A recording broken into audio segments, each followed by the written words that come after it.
अन्तरायतिमिरोपशान्तये शान्तपावनमचिन्त्य वैभवं तं नरं वपुषि कुञ्जरं मुखे मन्महे किमपि तुन्दिलं महः शरणं करवाणि शर्मदं ते चरणं वाणिचराचरोपजीव्यं करुणामसृणैः कटाक्षपातैः कुरु माम् अम्बकृतार्थसार्थवाहं शारदा शारदाम्भोजवदना वदनाम्बुजे सर्वदा सर्वदास्माकं सन्निधिः सन्निधिं क्रियात् विमलपटी कमलकुटी पुस्तकर्द्राक्षशस्तहस्तपुटी कामाक्षि पक्ष्मलाक्षी कलितविपञ्ची विभासि वैरिञ्ची वागर्थाविव सम्पृक्तौ वागर्थप्रतिपत्तये जगतः पितरौ वन्दे पार्वती परमेश्वरौ गुरवे सर्वलोकानां भिषजे भवरोगिणां निधये सर्वविद्यानां दक्षिणामूर्तये नमः नारायणसमारम्भां व्यासशङ्करमध्यमाम् अस्मदाचार्यपर्यन्तां वन्दे गुरुपरम्परां नारायणं नमस्कृत्य नरं चैव नरोत्तमं देवीं सरस्वतीं व्यासं ततो जयमुदीरयेत् श्रीवल्लभासमाश्लिष्टं दशहस्तं गजाननं गणनाथमहं वन्दे सर्वसिद्धिप्रदायकं पञ्चवक्त्रं हनूमन्तं त्रिपञ्चनयनैर्युतं दशभिर्बाहुभिर्युक्तं वन्दे सर्वार्थसिद्धिदम् रामाय रामभद्राय रामचन्द्राय वेधसे रघुनाथाय नाथाय सीतायाः पतये नमः शिवाय गुरवे नमः शिवाय गुरवे नमः शिवाय गुरवे नमः श्रीमात्रे नमः श्रीमात्रे नमः श्रीमात्रे नमः श्रीमात्रे नमः श्रीविष्णुरूपाय नमः शिवाय श्रीविष्णुरूपाय नमः शिवाय श्रीविष्णुरूपाय नमः शिवाय श्रीमहागणपतये नमः श्रीमहागणपतये नमः श्रीमहागणपतये नमः श्रीराम जय जय राम श्रीराम जय जय राम श्रीराम जय जय राम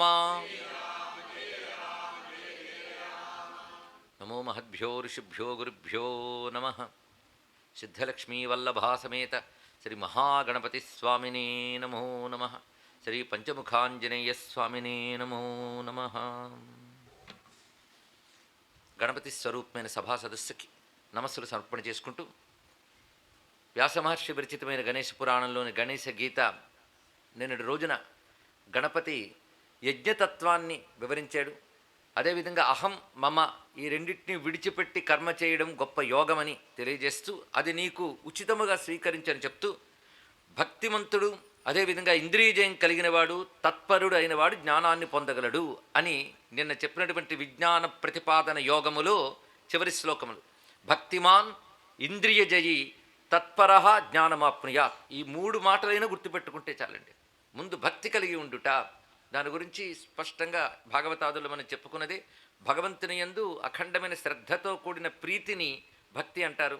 అది కలిగి ఉండడం, ఇంద్రియ జయం కలిగి ఉండడం, తత్పరుడై ఉండడం. ఈ మూడు కలిగిన వాడు తప్పకుండా జ్ఞానాన్ని పొందుతాడు. ఏ జ్ఞానం అంటే లబ్ధ్వా తత్పరమం మోక్షం స్వల్పకాలేన యాత్యసౌ. తద్వారా స్వల్పకాలంలోనే ముక్తి కూడా లభిస్తుంది. భక్తిహీనుడు, శ్రద్ధ లేనివాడు, అన్ని చోట్ల సంశయించేవాడు, అతడికి శం అంటే శాంతి సుఖము అనేది ఉండదు సుమా. భక్తిహీన అశ్రద్ధధాన సర్వత్ర సంశయీతు యః తస్య శం నాపి విజ్ఞానం ఇహలోకోథవాపర. అన్ని చోట్ల శంకించడం ఇదేమి తార్కిక బుద్ధి అనిపించుకోదండి. శంకాబుద్ధి ప్రమాదకరమే. తన తర్కం అని పేరు పెట్టుకుని నిత్య శంకితుడైనటువంటి వాడు సద్గతిని పొందలేడు. ఎందుకంటే శాస్త్రం చెప్పిందనక ఇంకా తర్కం కూడదు. మనకు అనుభవానికి రానిది ఋషి అనుభవంతో చెప్తే శాస్త్రం అవుతుంది కనుక ఆ అనుభవాన్ని ప్రమాణంగా విశ్వసించినప్పుడు మనకెప్పుడైనా అనుభవం లభిస్తుంది. అలాంటప్పుడు సందేహం అనేది కూడదు. అందుకే శాస్త్ర విషయంలో సందేహం కూడదు. సర్వత్ర సంశయ, అన్ని చోట్ల సంశయించేవాడు ఎప్పటికీ తరించలేడు సుమా. ఆత్మజ్ఞాన రతం జ్ఞాననాశితాకిల సంశయం యోగస్థాకిల కర్మాణం భూపబద్ధంతి తాని నా.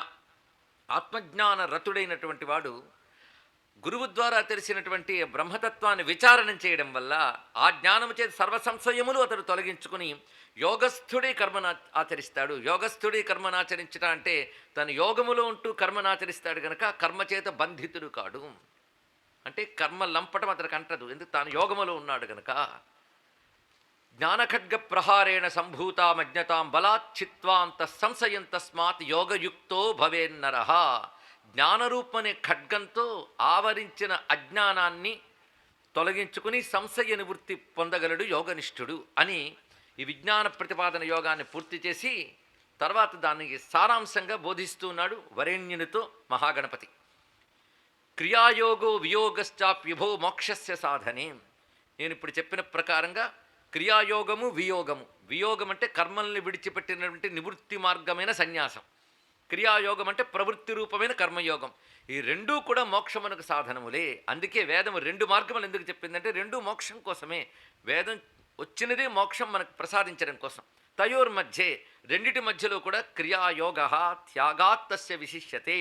కర్మ త్యాగం కంటే కర్మను అనుసరించడమే శ్రేష్టము సుమా అని చెప్తూ ద్వంద్వ దుఃఖ సహోద్వేష్ట యోన కాంక్షితి కించన ముచ్యతే బంధనా సద్యో నిత్యం సన్యాసవాన్ సుఖం.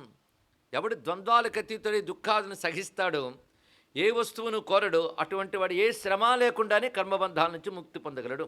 కానీ కర్మబంధ ముక్తి శ్రమ లేకుండా రావాలంటే రెండు స్థితులు ఉండాలండి. ఒకటి ద్వంద్వరహిత స్థితి, రెండవది ద్వేషాదులు లేకుండా ఏ వస్తువును కోరకుండా ఉండడం. అందుకే నకాంక్షతి నద్వేష్టి అనే మాటను చెప్పారు ఇక్కడ. ఇది ఉపనిషత్తుల్లో వాక్యమే. నద్వేష్టి నకాంక్షతి, ఈ రెండు గుర్తుపెట్టుకోవాల్సినవి. దేని యందు ద్వేషము ఉండదు, దేనిని కోరుకోడు. కొంతమందికి దేని యందు ప్రీతి పెట్టుకోకరా అంటే రెండోది పెట్టుకుంటూ ఉంటాడు, అంటే ద్వేషం పెట్టుకుంటాడు.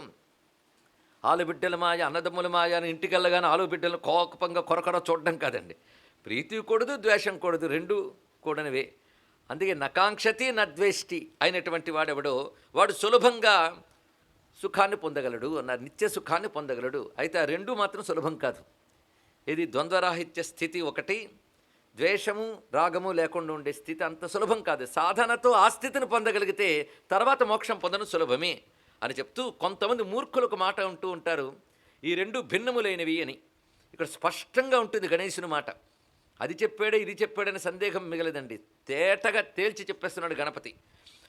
వదంతి భిన్న ఫలకౌ కర్మణ త్యాగ సంగ్రహౌ మూఢా అల్పజ్ఞాస్తయో రేకం సంయుంజీత విచక్షణ. అల్పజ్ఞానులు మూఢులు అయినటువంటి వారు కర్మ సన్యాసము కర్మయోగము భిన్న ఫలప్రదములు అంటారు. అంటే సన్యసిస్తే కానీ ముక్తి లేదు అని అంటూ ఉంటారు కొంతమంది. కానీ కర్మయోగములో కూడా సాధ్యమవుతుంది సుమా. పండితుడైన వాడు ఆ రెండూ కూడా ఏకఫలాన్నిస్తాయని అంగీకరిస్తాడు. అంటే ఇంతవరకు చెప్పిన పద్ధతిలో కర్మయోగాన్ని అనుసరించుట, కర్మయోగాన్ని అనుసరించుట, కర్మాచరణ కాదు. దానికి అంతరంగంగా ఎటువంటి సంస్కారములు ఉండాలి అవన్నీ నేటి వరకు మనం ఉపన్యసించుకున్నాం. అటువంటి కర్మయోగము, సన్యసించిన వాడి యోగము, ఈ రెండు కూడా ఒకే ఫలాన్ని ఇస్తాయి అని స్పష్టంగా తెలియజేశాడు. అని కర్మయోగంలో ఉన్నవాడు కూడా కర్మ మార్గంలో ఉన్నటువంటి వాడు దాన్ని యోగం చేసుకోగలిగితే ముక్తిని పొందగలడు సుమా. యదేవ ప్రాప్యతే త్యాగాత్ తదేవ యోగత ఫలం. మళ్ళీ స్పష్టం చేస్తున్నాడు. త్యాగము వల్ల ఏ ఫలం లభిస్తుందో యోగము వల్ల, ఇక్కడ యోగం అనేటప్పటికల్లా కర్మయోగము వల్ల. సంగ్రహం కర్మణో యోగం యో విందతి సవిందతి. కర్మత్యాగ యోగముల యథార్థం ఎవడికి తెలుస్తుందో వాడే జ్ఞానం అనిపించుకుంటాడు సుమా. కేవలం కర్మణాన్యాసం సన్యాసం నవిదుర్బుధా కుర్వన్ననిచ్చయా కర్మయోగి బ్రహ్మైవ జాయతే. కేవలం కర్మల్ని విడిచిపెట్టడమే సన్యాసం అనే మాటని బుధులు అంగీకరించరు సుమా. అంటే కర్మత్యాగం అనేటువంటిది కర్మను విడిచిపెట్టడమే కాదు, కర్మను ఆచరిస్తూనే ఫలత్యాగం చేయడం, అంటకుండా ఉండడం కూడా సన్యాసంతో సమానమే. అందుకే కోరిక లేని కర్మాచరణ చేసే యోగి బ్రహ్మత్వాన్ని పొందుతాడంలో సందేహము లేదు. ఇద్దరూ అంటలేదు కదా, దాన్ని ఎంత అందంగా చూపిస్తున్నాడు ఇక్కడ. తత్వవిత్ యోగయుక్తాత్మ కరోమి ఇది నమన్యతే ఏకాదశానింద్రియాన్ని కుర్వంతి కర్మ సంఖ్యయ. తత్వవిత్ అంటే జ్ఞానం ఎలా ఉంటాడో, అతడి స్థితి ఎలా ఉంటుందో వివరిస్తున్నారు. అంటే జ్ఞానయోగంలో సిద్ధుడైపోయిన వాడు ఎలా ఉంటాడంటే, వాడు ఇంకో ఉన్నాడు కదా, శరీరంతో ఉన్నాడు, జీవన్ముక్తుడై ఉండొచ్చు కానీ శరీరం ఉంది కదా. శరీరం ఉన్నప్పుడు శరీరం తన పని తాను చేస్తూ ఉంటుంది. ఇంద్రియాలు ఎంతవరకు ఆయువుతో అక్కడ పని చేయాలో చేస్తూనే ఉంటాయండి. ఇది ఎలా ఉంటుందంటే, తిరుగుతున్నటువంటి ఫ్యాన్ని మనం ఒక్కసారి ఆపేస్తే అది మళ్ళీ పూర్తిగా ఆరే వరకు దానంతట తిరుగుతూ ఉంటుంది కదా. అదేవిధంగా వాడు జ్ఞాని అయినప్పటికీ కూడా వాడు ప్రారంధం పూర్తయ్యే వరకు శరీరంతో ఉంటాడు. అప్పుడు శరీర కర్మలు జరుగుతూ ఉంటాయి కదా. శరీరము అనగానే తెలుసుకోవాల్సింది స్థూలము సూక్ష్మము కూడా, స్థూల సూక్ష్మ శరీరములు కూడా పనిచేస్తుంటాయి. అటువంటప్పుడు ఎలా ఉంటాడు అంటే, యోగయుక్తాత్మ కరోమి ఇది నమన్యతే. ఆ ఇంద్రియాదులు చేసే పనులు నేను చేస్తున్నాను అనుకోడతాడు.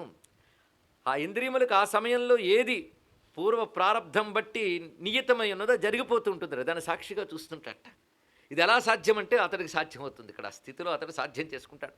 ఏకాదశ అని ఇంద్రియాని కుర్వంతి కర్మ సంక్షయ. ఏకాదశ ఇంద్రియములు కూడా ఆ కర్మని చేస్తూ ఉండగా అతడు నేను చెయ్యుచున్నాను అని తలంచడు. అది తెలుసుకోగలగాలి. అంటే ఈ శరీరంలోనే ఉంటూ అతడు ఈ శరీర క్రియకి సాక్షిగా ఉంటాడు. ఎవడైతే అవతల వాడి పని చూస్తూ ఉన్నా తాను కోపము తాపము పొందకుండా పని సాక్షిగా కూర్చున్నవాడు ఎలా ఉంటాడో, తన శరీర క్రియను కూడా అలా సాక్షిగా చూస్తాట. అది సాధ్యమవుతుందా అంటే, ఆ స్థితిని ఒక్కసారి పొందితే వాడికి సాధ్యమవుతుంది. కనీసం ఊహించి అతడు అలా ఉండగలడు అంటే, అలా ఉన్నవాళ్ళు ఉన్నారా అంటే, ఒక కాంచీ యతీంద్రులు, ఒక రమణుల వారు, సిద్ధపురుషులు అలాగే ఉంటారండి. ఒక శంకర భగవత్పాలు వారు, వీరందరూ కూడా. అదేవిధంగా అవతారం ధరించిన బ్రహ్మము కూడా తాను దేనికై అవతరించిన కర్మ అలాగే చేస్తూ ఉంటాడు అక్కడ. ఇది జ్ఞానిని అర్థం చేసుకోవాల్సినట్టు విషయం ఇక్కడ. కనుక ఈ కర్మ సాధారణంగా చెయ్యి విద్యుక్త కర్మను ఆచరించే కర్మయోగం కిందకి రాదు. ఇది జాగ్రత్తగా తెలుసుకోవాలి. ఇది ఇంద్రియాదుల కర్మలు అంటే సహజంగా ప్రారంధవశాత్తు జరిగే కర్మలు చూస్తూ ఉంటాడు. కానీ శాస్త్రోక్తమైన కర్మ ఇది నేను ఫలత్యాగ బుద్ధితో చెయ్యాలి, అంటకుండా చేయాలి ఉండదు అక్కడ మాట. అది కర్మయోగ విషయం. అందుకే తత్వవిత్ అని అక్కడ చెప్పినప్పుడు జ్ఞాని యొక్క విషయం. ప్రతి పదానికి సరి అయినటువంటి పదజాలం ఉన్నది. వాడు ఏ విధంగానైతే అంటకుండా ఇంద్రియములు ప్రారంధవశాత్తు చేస్తున్న దాన్ని సాక్షిభూతంగా చూస్తూ ఉంటాడో, అదేవిధంగా కర్మయోగి కూడా తత్సర్వమర్పయేత్ బ్రహ్మణ్యపి కర్మకరోతి యః. చేసిన ప్రతి కర్మము బ్రహ్మార్పణ బుద్ధితో చేస్తూ ఉంటాడు. వాడు కూడా ఆ జ్ఞానయోగి వలనే నా లిప్యతే పుణ్యపాపై, అతడు కూడా పుణ్యపాపాలకు అంటాడు. అంటే చక్కని కర్మయోగి ఈ సన్యాసి కూడా ఒకే విధమైన స్థితిలో ఉంటారు సుమా అని చెప్తున్నాడు ఇక్కడ. భానుర్జలగతో యథ. ఏ విధంగా అంటే సూర్యుడు నీటిలో ప్రవేశించినట్టు అని. సూర్యుడు నీటిలో ప్రవేశిస్తాడా? కానీ సూర్యుడు బింబము కాంతి మనకు నీటిలో కనబడుతూ ఉంటుంది. కానీ ఆ సూర్యుడికి ఆ నీరు అంటదు, ఆ నీటి వికారములు అంటవు, అలల తాకిడులు అంటవు. అదేవిధంగా అతడి సంసారములో ఉన్నా జలములో ప్రతిబింబించిన సూర్యుని వలె ఉంటాడు, కానీ దానికి అంటదు అని ఉదాహరణతో సహా చెప్తున్నాడు. అలాంటి యోగులు, అలాంటి జ్ఞానులు గురించి తెలియజేస్తున్నాడు. అందుకే గృహస్థాశ్రమాదుల్లో ఉన్నట్టు కనబడుతున్నటువంటి మహాయోగులు వారి మనస్థితి కూడా సన్యాసి వల్లనే ఉంటుంది. వాడి కర్మను విడిచిపెట్టడు. వాడు ఏ ఆశ్రమంలో ఉన్నాడో దానికి తగ్గ కర్మను ఆచరిస్తూ ఉంటాడు, కానీ దానితో రాగద్వేషాలు పొందడు, ఫలాకాంక్ష ఉండదు. అది శాస్త్రోక్తమైన కర్మ, దేహం ఉన్నంతవరకు చెయ్యాలి కనుక చేస్తాడు. అతడు ఎలాగో అతడు కూడా ప్రారంధవశాత్తు ఏది జరుగుతుందో దాన్ని చూస్తూ జ్ఞాని కూడా ఆ విధంగానే ఉంటాడు. అంతేగాని సన్యాసి అయినటువంటి రాయిలా కూర్చుంటాడండి. అతడు సంచరిస్తూ ఉంటాడు, కానీ దేనికి అంటాడు? అతడి యొక్క భావుకత కంటే అతడి యొక్క బుద్ధి స్థాయిని ఆ విధంగా గ్రహించాలి. అది కాయికం వాచికం బౌద్ధం ఐంద్రియం మానసం తథా త్యక్వాసాం కర్మ కుర్వంతి యోగజ్ఞా చిత్తశుద్ధయే. కర్మయోగంలో ఉన్నటువంటి వారు ఎందుకు ఆ విధంగా ఆచరిస్తారంటే, వారు చిత్తశుద్ధిని కై కాంక్షారహితులై శారీరక వాచిక మానసిక ఇంద్రియ విషయకములైన కర్మలను ఆచరిస్తూ ఉంటారు సుమా అని వివరిస్తూ, యోగహీనులు ఎవరో వారు మాత్రమే ఫలేహతో చేస్తూ ఉంటారు. అది ఈ ఫలం కోసం ఈ కర్మ చేస్తున్న శాస్త్రకర్మే కావచ్చుగాక, కానీ ఫలేహతో ఎవరు చేస్తారంటే యోగహీనులు చేస్తారు. యోగవంతులైన వారు కర్మయోగంలో ఉన్నప్పుడు ఈ విధంగా ఆచరిస్తారు. సన్యాసైన వాడు అలా ఉంటాడు. యోగము లేనివారు కర్మాచరణ ఎలా చేస్తారంటే నరహ కర్మ ఫలేహయా కరోత్యలం, ఫలేహతో చేస్తారు. దానివల్ల బధ్యతే కర్మబీజై సతతో దుఃఖం సమస్యతే. నువ్వు ముందు ప్రశ్నించేవే, కర్మ ఆచరిస్తే జన్మ తప్పదు, కర్మ బీజమవుతుంది జన్మకి అన్నావే, ఎవరికి? ఇలాంటి వారికి. ఎవరు ఫలేహతో చేస్తారో వారికి మాత్రమే వారి కర్మ జన్మలకు బీజమవుతుంది.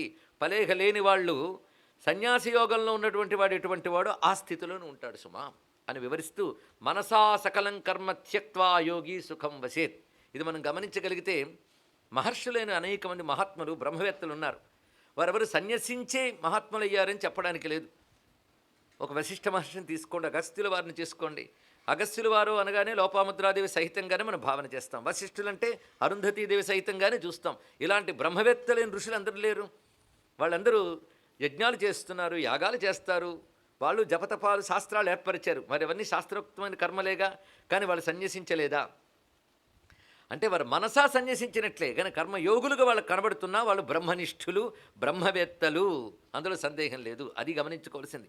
అందుకే సన్యాసం ఒక్కటే అని కాదు, సన్యాసం గొప్పదే, దానికి తగ్గ మనస్సంస్కారం కలిగిన వారు నివృత్తి మార్గాములు ఉన్నారు. కనుక సనక సనందనాది నివృత్తి మార్గగాములు ఎలాంటి వారో వశిష్ఠ అగస్త్యాది ప్రవృత్తి మార్గగాములు కూడా అటువంటి వారు. ఉదాహరణతో మనం తెలుసుకోగలడానికి అది గణపతి యొక్క హృదయం, ఇది గ్రహించవలసినది. అందుకే వారు మాకు బ్రహ్మనిష్ఠులం అయిపోయాం గనక కర్మ మానేస్తామనరు. వాళ్ళు ఎందుకు చేస్తారంటే లోకక్షేమం కోసం, లేకపోతే అక్కడ కూర్చుని వాళ్ళు పౌరోహిత్యం చేయవలసిన అవసరం వశిష్ఠుల వరకు ఎందుకు ఉందండి? ఇక్ష్వాకు వంశానికి అవసరమేమున్నది అంటే లోక సంగ్రహార్థం వాళ్ళు తత్ప్రయోజనం కోసమై వాళ్ళు అక్కడ వచ్చారు కనుక వాళ్ళు ముక్త జీవులే, అది తెలుసుకోవాలి. బంధితులు అనరాదు. వారు యజ్ఞయాగాది క్రతువులు అరణ్యాల్లో చేశారు, శాస్త్రాధ్యయనం చేస్తున్నారు, అధ్యాపనం చేయిస్తున్నారు. ఎందువల్ల అంటే వారు నిస్సంగులే ఆచరిస్తున్నారు. ఇది మనకి సర్వసంగ పరిత్యాగం అనేటువంటి విషయం సన్యాసాశ్రమంలోనే కాకుండా కర్మయోగి కూడా చేయగలడు. అందుకు రెండూ శ్రేష్టములే, రెండిటి వల్ల లభించే ఫలం ఒకటే. భిన్న ఫలములు అనుకోవడం కేవలం అజ్ఞానమని మరి సందేహానికి తావు లేకుండా స్పష్టమైన వాక్యాలతో గణేశ గీతలో గణపతి తెలియజేస్తున్నాడు. మరి విడిచిపెట్టడం ఎలా జరుగుతుందండి కర్మను ఆచరించేటప్పుడు అంటే మనసా సకలం కర్మ త్యక్వా యోగి సుఖం వసేత్. అసలు బంధానికి కానీ మోక్షానికి కానీ మనస్సే కదా ప్రధానం. కానీ మనస్సుతో మాత్రం నేను చేస్తున్నాను కానీ ఈ ఫలం కావాలని కానీ అనుకోడు గనక అతడు బంధితుడు కాడు. నకుర్వన్ కారయన్వాపి నందన్ శుభ్రేసు పత్తనే. అతడు పట్టణంలో ఉన్నప్పటికీ అంటే అర్థం ఏంటంటే కర్మలంపటులైన జనబాహుళ్య మధ్యంలో కర్మయోగి ఉన్నప్పటికీ అతడు నిజానికి ఏ కర్మ చెయ్యడు, చేయించడు, అంటే అంటుకోడు అని చెప్తున్నారు. దానికి అరణ్యాలకు వెళ్ళిపోనక్కర్లేదు. కానీ గణేశుడు చెప్తున్నటువంటి జ్ఞానం ఏదైతే ఉందో అది అడవులకు పారిపోయి సంపాదించేదో, అదేవిధంగా విశ్రాంతి తీసుకున్న తర్వాత రిటైర్మెంట్ తర్వాత చేసేదో కాదు. మనం మన జీవితంలో ఉంటూనే ఈ యోగాన్ని అవలంబిస్తూ సంపూర్ణమైన జీవన పరమార్థాన్ని పొందవచ్చు. అది గణేశ గీతలో మనకు చెప్తున్న అద్భుతమైన విషయం. ఇంతవరకు మనం విన్నది మర్చిపోకుండా గుర్తుపెట్టుకుంటే ఎవరైనా దీన్ని సాధించవచ్చు. సంస్కరించుకోవాల్సిన మనస్సునొక్కదాన్ని, దాన్నొక్కదాన్ని సంస్కరిస్తూ విద్యుక్తమైన కర్మని చేయాలి. అదొక్కటే ప్రధానమైనది. శాస్త్రం నీకు ఏ కర్మ విధించిందో దాని నుంచి తప్పించుకోరాదు. తప్పించుకుంటే కృతజ్ఞతాది దోషములు వస్తాయి, అవి చేయవలసినదే అని చెప్తూ క్రియా నచకర్తృత్వం కస్యచి సృజ్యతే మయా. అసలు నిజానికి నేను ఏ క్రియని సృష్టించలేదు, కర్తృత్వాన్ని సృష్టించలేదయ్యా. క్రియాబీజంతో నాకు సంబంధం లేదు. అటువంటిప్పుడు ఇది అంతా ఎలా జరుగుతుందని ప్రకృతి శక్తి చేత జరుగుతున్నది అన్నాడు ఇక్కడ. అంటే ప్రకృతి యొక్క శక్తి ఒకటి ఉన్నది, అది పరమేశ్వరుడు వల్ల పనిచేస్తుంది. కానీ ఇప్పుడు అగ్ని వేడిగా ఉంటుంది, గాలి వీచుతూ ఉంటుంది, ఇది ప్రకృతి ధర్మములు.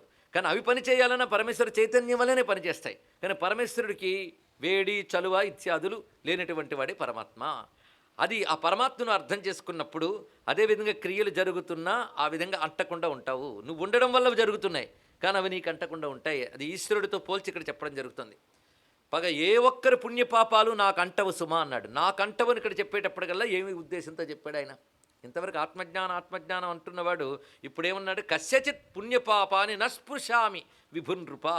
ఏ ఒక్కరి పుణ్యపాపాలు నాకు అంటవు అన్నాడు.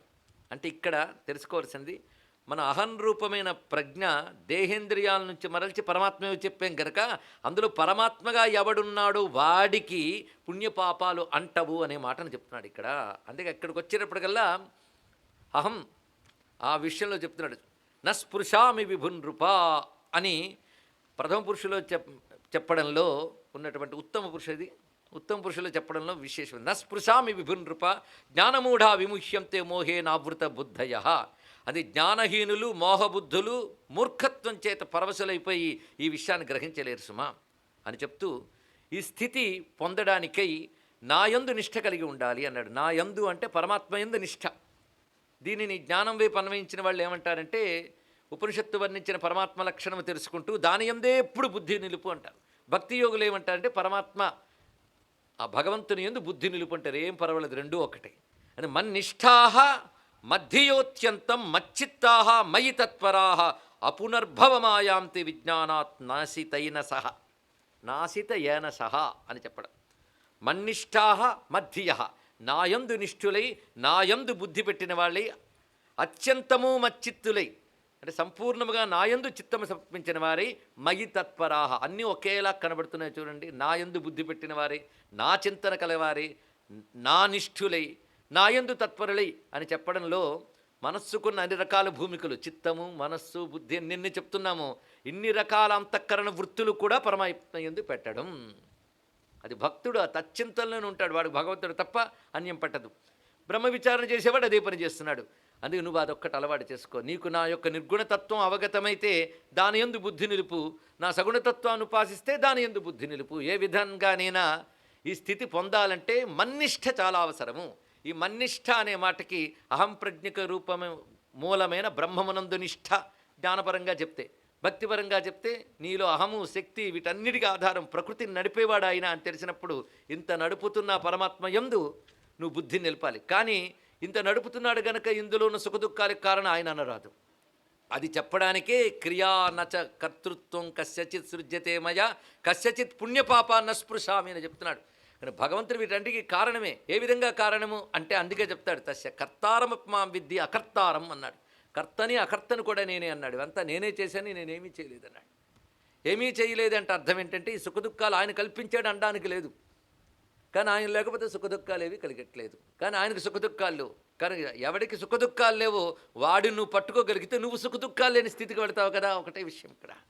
ఇది ఎలాంటిదంటే ఒక చక్రం తిరుగుతోందండి. దానికి మధ్యలో ఒకటి ఉంటుంది. దాన్ని ఏమంటారు? కొయ్యో ఏదో ఇరుసు అంటే దాని చుట్టూ ఉన్నటువంటిది కదా. మధ్యలో ఉంటుంది కొయ్య. అది తిరగదు. చూసారా మీరు ఎప్పుడు? మధ్యలోది ఎక్కడ తిరగదు. ఆ చుట్టూ ఉన్న చక్రం తిరుగుతూ ఉంటుంది. ఆ చక్రం మీద మనం గిరగిరగిర తిరుగుతూ ఉంటాం, కళ్ళు తిరుగుతాయి. తెలివి కలవాడు ఏం చేశారంటే ఆ చక్రం ఆకుల నుంచి తను పడిపోకుండా జాగ్రత్తగా వచ్చి ఆ మధ్యలో కదలకుండా ఉంటుంది ఆ దూలంలాగా దాని మీద కూర్చున్నాడు అనుకోండి. వాడు ఏం చేస్తాడు? ఇంకా చక్రంతో తిరగడు, తిరుగుతున్న చక్రాన్ని చూస్తూ కూర్చుంటాడు ఇక్కడ. అదేవిధంగా నిరంతర భ్రమణశీలమే పరిణామశీలమైనటువంటి ఈ దేహ ప్రపంచం లేదా చుట్టూ ఉన్న ప్రపంచం ఇది చక్రంలా తిరుగుతుంటే నువ్వు దాంతో పాటు తిరుగుతూ నానా తలనొప్పి తెచ్చుకుంటున్నావు.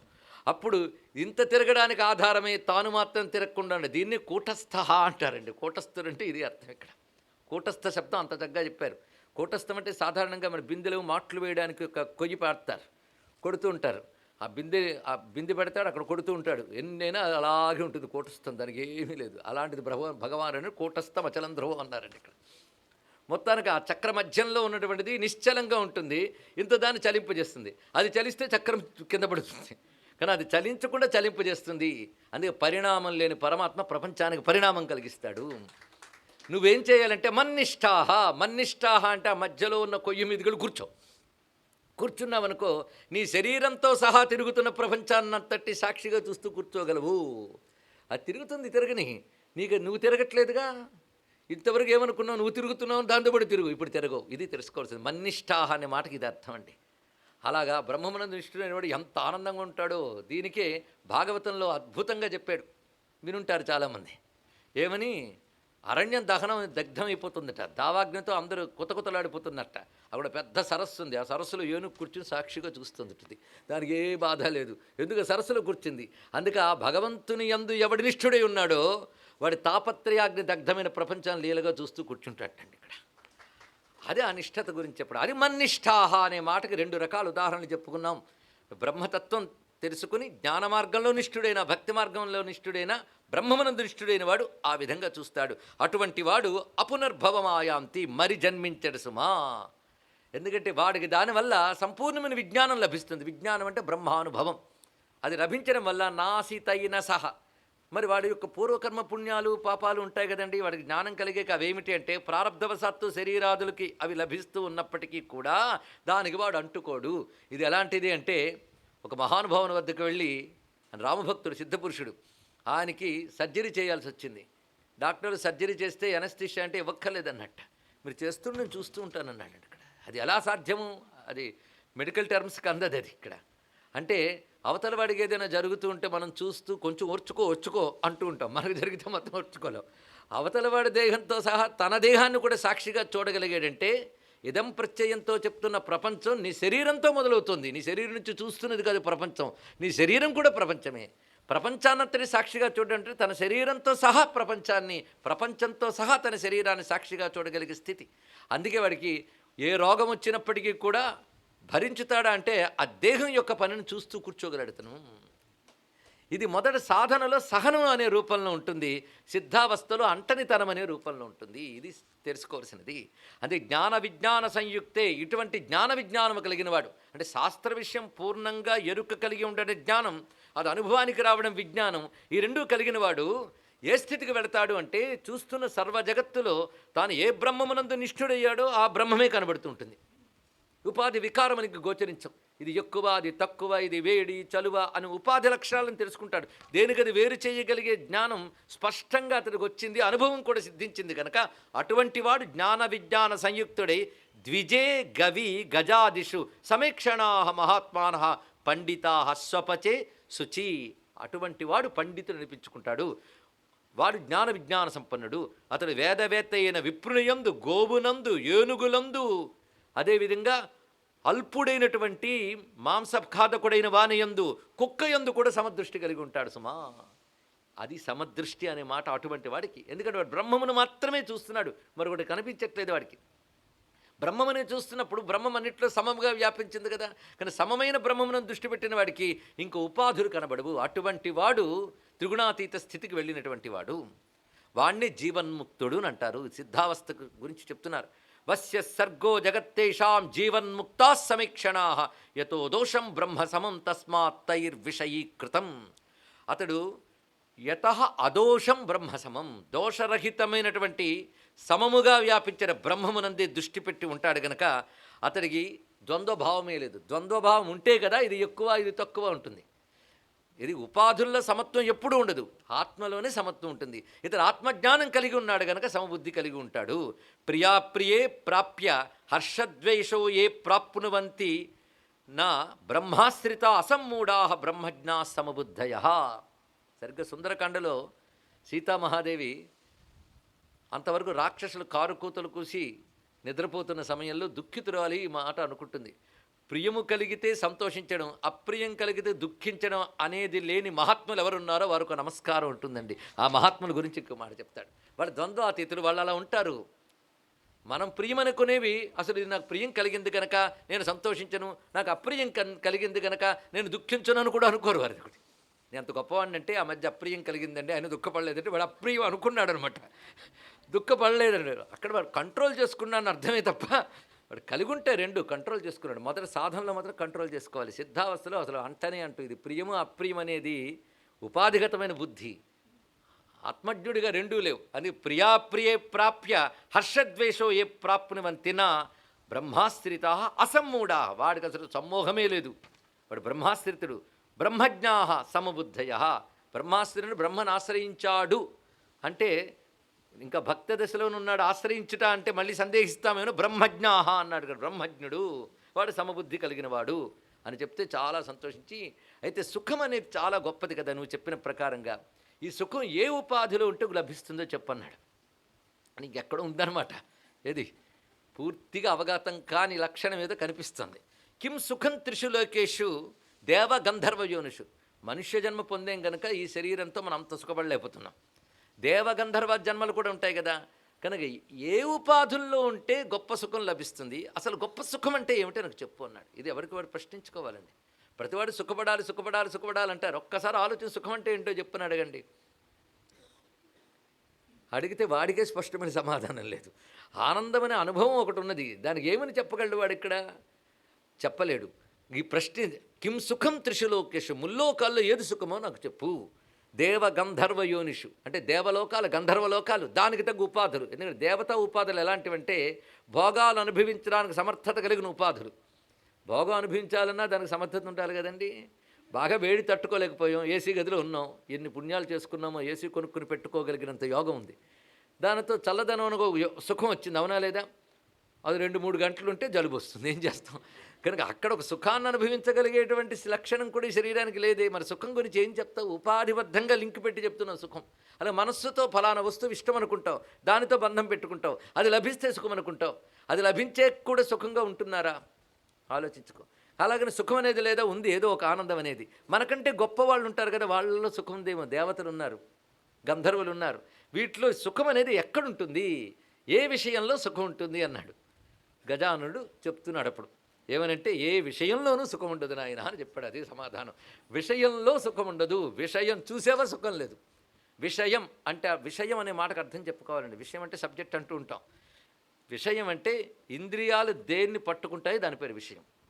ఇంద్రియాలకు కనిపించేవన్నీ అనుభవానికి వచ్చేవని విషయాలే. ఇది ఒక్కటి తెలుసుకుంటే చాలు. ప్రపంచంలో ప్రతిదానికి విషయం అనే పేరు. ఒక వస్తువు గురించి ఆలోచిస్తున్నావు, ఒక వ్యక్తి గురించి ఆలోచిస్తున్నావు, అదే విషయం. ఆ వ్యక్తిని ఆలోచించినప్పుడు ఆనందం కలిగింది, అది విషయజనితమైన రాగం. ఆ వ్యక్తి గురించి ఆలోచించినప్పుడు క్రోధం కలిగింది, విషయజనితమైన ద్వేషం. మొత్తానికి విషయములు. నువ్వు అడిగే సుఖములు కూడా దేవతలు సుఖపడతారంటే, దేవతలు వారి లోకాల్లో సుఖపడతారంటే, దేవతల ఉపాధులకి ఆ లోకంలో వస్తువులు విషయములు తజ్జనితమైన సుఖమే కదా. కనుక బాగా గుర్తుపెట్టుకునైనా నా సుఖం విషయాదిషు, ఈ వాక్యం ఈ తర్వాత శ్లోకంలో చివరికి చెప్పాడు. కానీ అసలు ప్రధానంగా మనం ముందు తెలుసుకోవాలి. నా సుఖం విషయాదిషు, ఇది అప్పటికప్పుడు తెలుసుకోవాలి. ఫలానా విషయం నాకు దొరకలేదని బాధపడుతున్న ప్రతిసారి ఈ మాట గుర్తుపెట్టుకోవాలండి. అది గీత ఎప్పటికప్పుడు మననం చేయాలి. మళ్ళీ మరుసటి రోజు 7 o'clock కాదు, విచారంలోకి మననంలోకి తెచ్చుకోవాలి. మళ్ళీ ఏ విషయ వస్తువు గురించి మనసుకు వెళ్ళినప్పుడు కూడా నా సుఖం విషయాదిషు, ఇది భ్రాంతే తప్ప ఇది సుఖము కాదు అని ఎప్పటికప్పుడు తెలుసుకుంటూ ఉంటే బుద్ధిని మరల్చచ్చు. బుద్ధిని మరల్చే పద్ధతి అదండి. అని చెప్తే విన్నట్టే, వింటున్నప్పుడు అర్థమైనట్టే ఉంటుందండి, తర్వాత లేదు అంటే అర్థం ఏంటంటే మరల్చే పని చేయట్లేదు. ఇది తెచ్చుకోవాలి కదా, ఎప్పటికప్పుడు తెచ్చుకోవాలి, అవునా లేదా? ఫలానా వస్తువు చూస్తావు, అది ఫలానా చోట ఉంటుంది, ఎర్రగా ఉంటుంది, ముచ్చటపడి ముట్టుకోకు సుమా, అది ముట్టుకుంటే అలర్జీ వస్తుందని ఒక ఆయన చెప్పాడు. నువ్వు ఆ ప్రాంతానికి వెళ్ళి నువ్వు ఎర్రగా కనబడగానే మాట గుర్తు రావాలి నీకు ఒక్కసారి. ఆయన చెప్పాడు దీన్ని ముట్టుకుంటే అలర్జీగా ఉంటుంది చెప్పాడు, కానీ ముట్టుకోకూడదు అనాలి. ఆ మాట మర్చిపోతే ఎలాగా మళ్ళీ ముట్టుకుంటూ వస్తుంది. అదేవిధంగా ఇది విని బయటికి వెళ్ళిన తర్వాత మళ్ళీ విషయాల వైపు మనసు వెళుతున్న ప్రతిసారి ఇవి గుర్తుకు వచ్చి తిరగాలండి. సన్యాసకృచ్ఛమశాంతో నిష్ఠాశాంతి పరాయణం.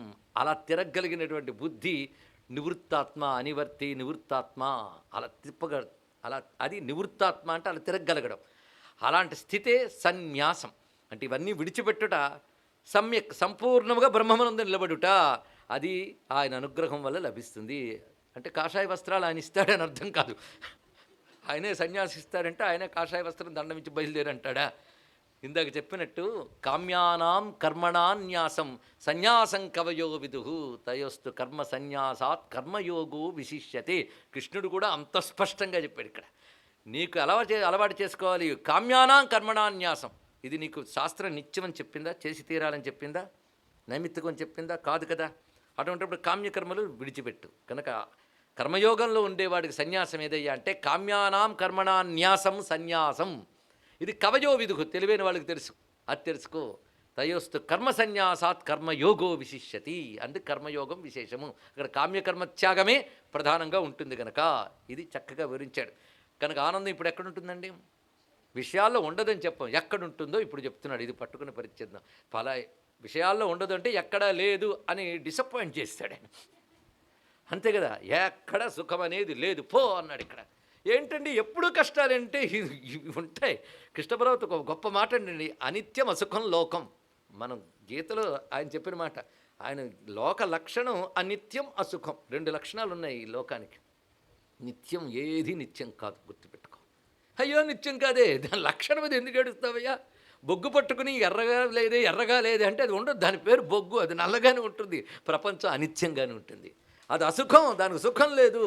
మరి ఎందుకు ఇచ్చావు? ఇహ ప్రాప్య భజస్వమాం. అది ఇక్కడ, ఇక్కడ పొంది నన్ను భజించు ఒక్క మాటలో. అందుకే ఎందుకు ఇక్కడ పడేసావు అనకూడదు. ఆయన భజించడానికి హాయిగా ఇక్కడ కూర్చొని చేసుకో. ఇది ఇక్కడే సుఖం ఉంటే ఆయన ఏం భజిస్తాం? పైగా ఇక్కడే సుఖం ఉంటే ఆయన భజించవలసిన అవసరమే ఉంది. ఇక్కడ లేదు గనక పరమాత్మ కావాలి అని అంటున్నావు. ఇది ఒక్కటి ఆలోచిస్తే చాలండి. అందుకే స్వామి ఏం చెప్తున్నా అంటే, సుఖం ఎక్కడుంటుందో వివరిస్తున్నాడు. ఆనందమస్నుతే, ఆనందం ఎవరికి ఉంటుందంటే అసక్త స్వాత్మారామో నిజాత్మని. ఆనందం అనేది నిజాత్మని, తనదైన స్వస్వరూపమునందు మాత్రమే ఉంటుంది. అది ఎవరికి తెలుస్తుందంటే అసక్త. సుఖమనేది స్వాభావికంగా లేనటువంటి విషయములందు ఆసక్తి ఎవడుకుండదో ఒకటి. రెండవది నిజాత్మని, తనదైన సస్వరూపమునందు ఎవడు స్వాత్మారామ ఆనందిస్తూ ఉంటాడో వాడి ఆనందానికి ఉండే లక్షణ అవినాశి సుఖం. ఆ సుఖం నాశరహితమైన సుఖం. అఖండానందం ఎక్కడుందంటే నీలో ఉంది, నువ్వై ఉంది ఇక్కడ. నువ్వై ఉన్న ఆనందాన్ని నీతో దేనితో కల్పిస్తే విషయాలతో వాటి నుంచి డిలీట్ చేయి, ఆ నేను మిగులుతుంది. దాని యందున్న ఆనందం ఎంత వెతికినా బయట ఉండదు. ఇది తెలుసుకో, విషయాల్లో లేదు. బయట చాలా సుఖాలు ఉన్నాయంటే అది భ్రాంతి మాత్రమే. స్వర్గాది లోకాలను దేవగంధర్వ యోనిషుని ఎందుకన్నాడు అంటే, ఉపనిషత్తుల నుంచి వచ్చింది కదా. ఆనంద మీమాంసని ఏదైతే చెప్పబడుతుందో, మనుష్యానందం, మనుష్యగంధర్వానందం, దేవగంధర్వానందం అని ఏవైతే ఉన్నాయో అదంతా ఈ ప్రశ్న సమాధానాల్లో పెట్టండి ఆనంద మీమాంస. అది గణేశ గీత ఉపనిషత్తుని ఎవడైనా రీసెర్చ్ చేస్తే ఏ శ్లోకం ఏ ఉపనిషత్తు నుంచి వచ్చిందో చెప్పచ్చు. ఇక్కడ ఆ ఉపనిషత్ మీమాంస జరుగుతోంది అని ప్రస్తావన చేయడం జరుగుతోంది. ఇప్పుడు ఎన్నో ఉపనిషత్తులు మనం చెప్పుకున్న పేర్లు పెట్టలేకపోవచ్చు. అక్కడక్కడ కఠోపనిషత్తు అంటున్నాం, మరొక చోట ప్రశ్నోపనిషత్తు అంటున్నాం.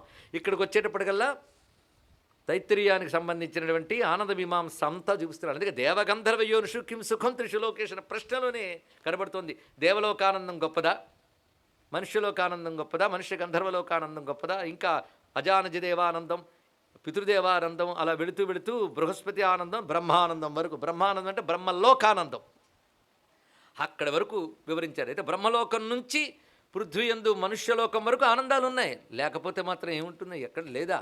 అయితే ఆనందముల విషయాశ్రితములైన ఆనందములు, ఈ విషయాశ్రితమైన ఆనందాలు ఆ స్వాత్మని ఆనందం నుండి ఎలా ఉంటాయండి అంటే, లవీభూత బ్రహ్మాజ్యానంద సంతతి. లవీభూత అత్యంత లవములండి.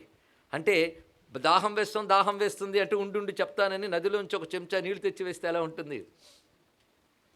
ఆ దాహంలో ఉన్నవాడికి చెంచా నీరు అద్భుతం కనబడుతుంది. కానీ చెంచా నీరు ఆ దాహ సమయంలో ఎలాంటిదో ఈ లోక సుఖాలు కూడా అలాంటిది. మరి ఆత్మానందం ఎలాంటిది? ఆ అపారంగా ప్రవహిస్తున్న అఖండ గంగానది వంటిదయ్యా అన్నాడు ఇక్కడ. ఆ అఖండ గంగానది ఏది? ఆత్మవస్తువే. దాన్నే నువ్వు బ్రహ్మం అంటున్నావు, దాన్నే ఈశ్వరుడు అంటున్నావు. అక్కడ తప్ప ఇక్కడ ఆనందము లేదు లేదు లేదు, తెలుసుకో. కానీ ఉందని తర్వాత చూసుకుంది, ఇది కానివ్వండి అంటే కొన్నాళ్ళు ఏడవనివ్వండి అన్నట్టు ఉంటుందండి ఇక్కడ. ఎప్పటి నుంచి ఆనందం ఎందుకండి, కొన్నాళ్ళు ఏడవనివ్వండి. అరే ఆనంద వస్తువు అందుబాటులో ఉంటే ఎందుకయ్యి ఈ బాధ నీకు? అందుకే ఆనందమస్నుతే అసక్త స్వాత్మారామో నిజాత్మని. ముందు అసక్త కావాలి, అందుకే అక్కడ ఆ పదం వేశాడు. కొంచెం విషయాసక్తం వచ్చినా ఆత్మవైపు వెళ్ళలు. అందు అసక్త స్వాత్మారామో నిజాత్మని అవినాశి సుఖం తద్ధి న సుఖం విషయాదిషు. ఈ శ్లోకం ప్రతి శ్లోకం మనసులో అలా గుర్తుపెట్టుకోవాల్సినదే ఎప్పటికప్పుడు. అందుకే మానవుడైన వాడు ఆ స్వస్వరూప జ్ఞానం పొందడానికై అనుక్షణం ప్రయత్నిస్తే ఆ జ్ఞానంతో కూడిన ఆనందం, అఖండానందం అనుభవిస్తాడు. ఎందుకంటే విషయంలో ఉన్న సౌఖ్యాలు గణేశుడు చెప్పక్కర్లే, అనుభవం చెప్తుంది. ఆలోచించు. విషయోత్థాని సౌఖ్యాని దుఃఖానాం తాని హేతవః. విషయంలో కలిగిన సుఖాలన్నీ దుఃఖాలకి కారణాలు. ఇది ఎప్పుడైనా ఏకాంతంలో కూర్చుని, అందుకే మనం ఎప్పుడు బిజీగా ఉంటాం, ఆలోచించడానికి అవకాశం లేకుండా. కొంచెం కూర్చుని ఆలోచిస్తే, అందుకే స్థిమితంగా కాసేపు కూర్చుని ఆలోచిస్తే గీతలు మనలోంచి వస్తాయండి. ఆ స్థిమితం ఇవ్వనంత హడావిడి చుట్టూ పెట్టుకున్నాం, అవునా లేదా?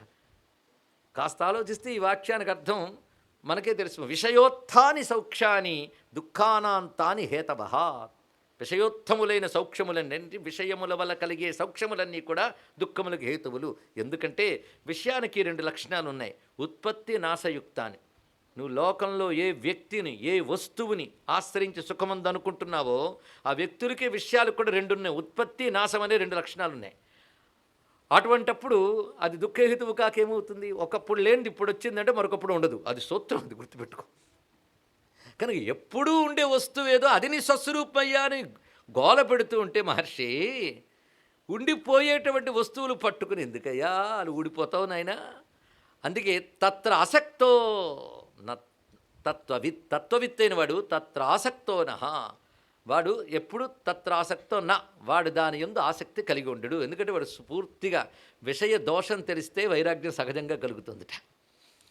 ఒప్పుకోమే, పాము అందంగా ఉందని ముద్దు పెట్టుకుంటామా? లోపల విషయం ఉందని తెలిస్తే పనిచేయు. అది విషయం నాలో ఉందని చెప్తుందండి. కాటేస్తే తెలుసుకుంటారంటావా?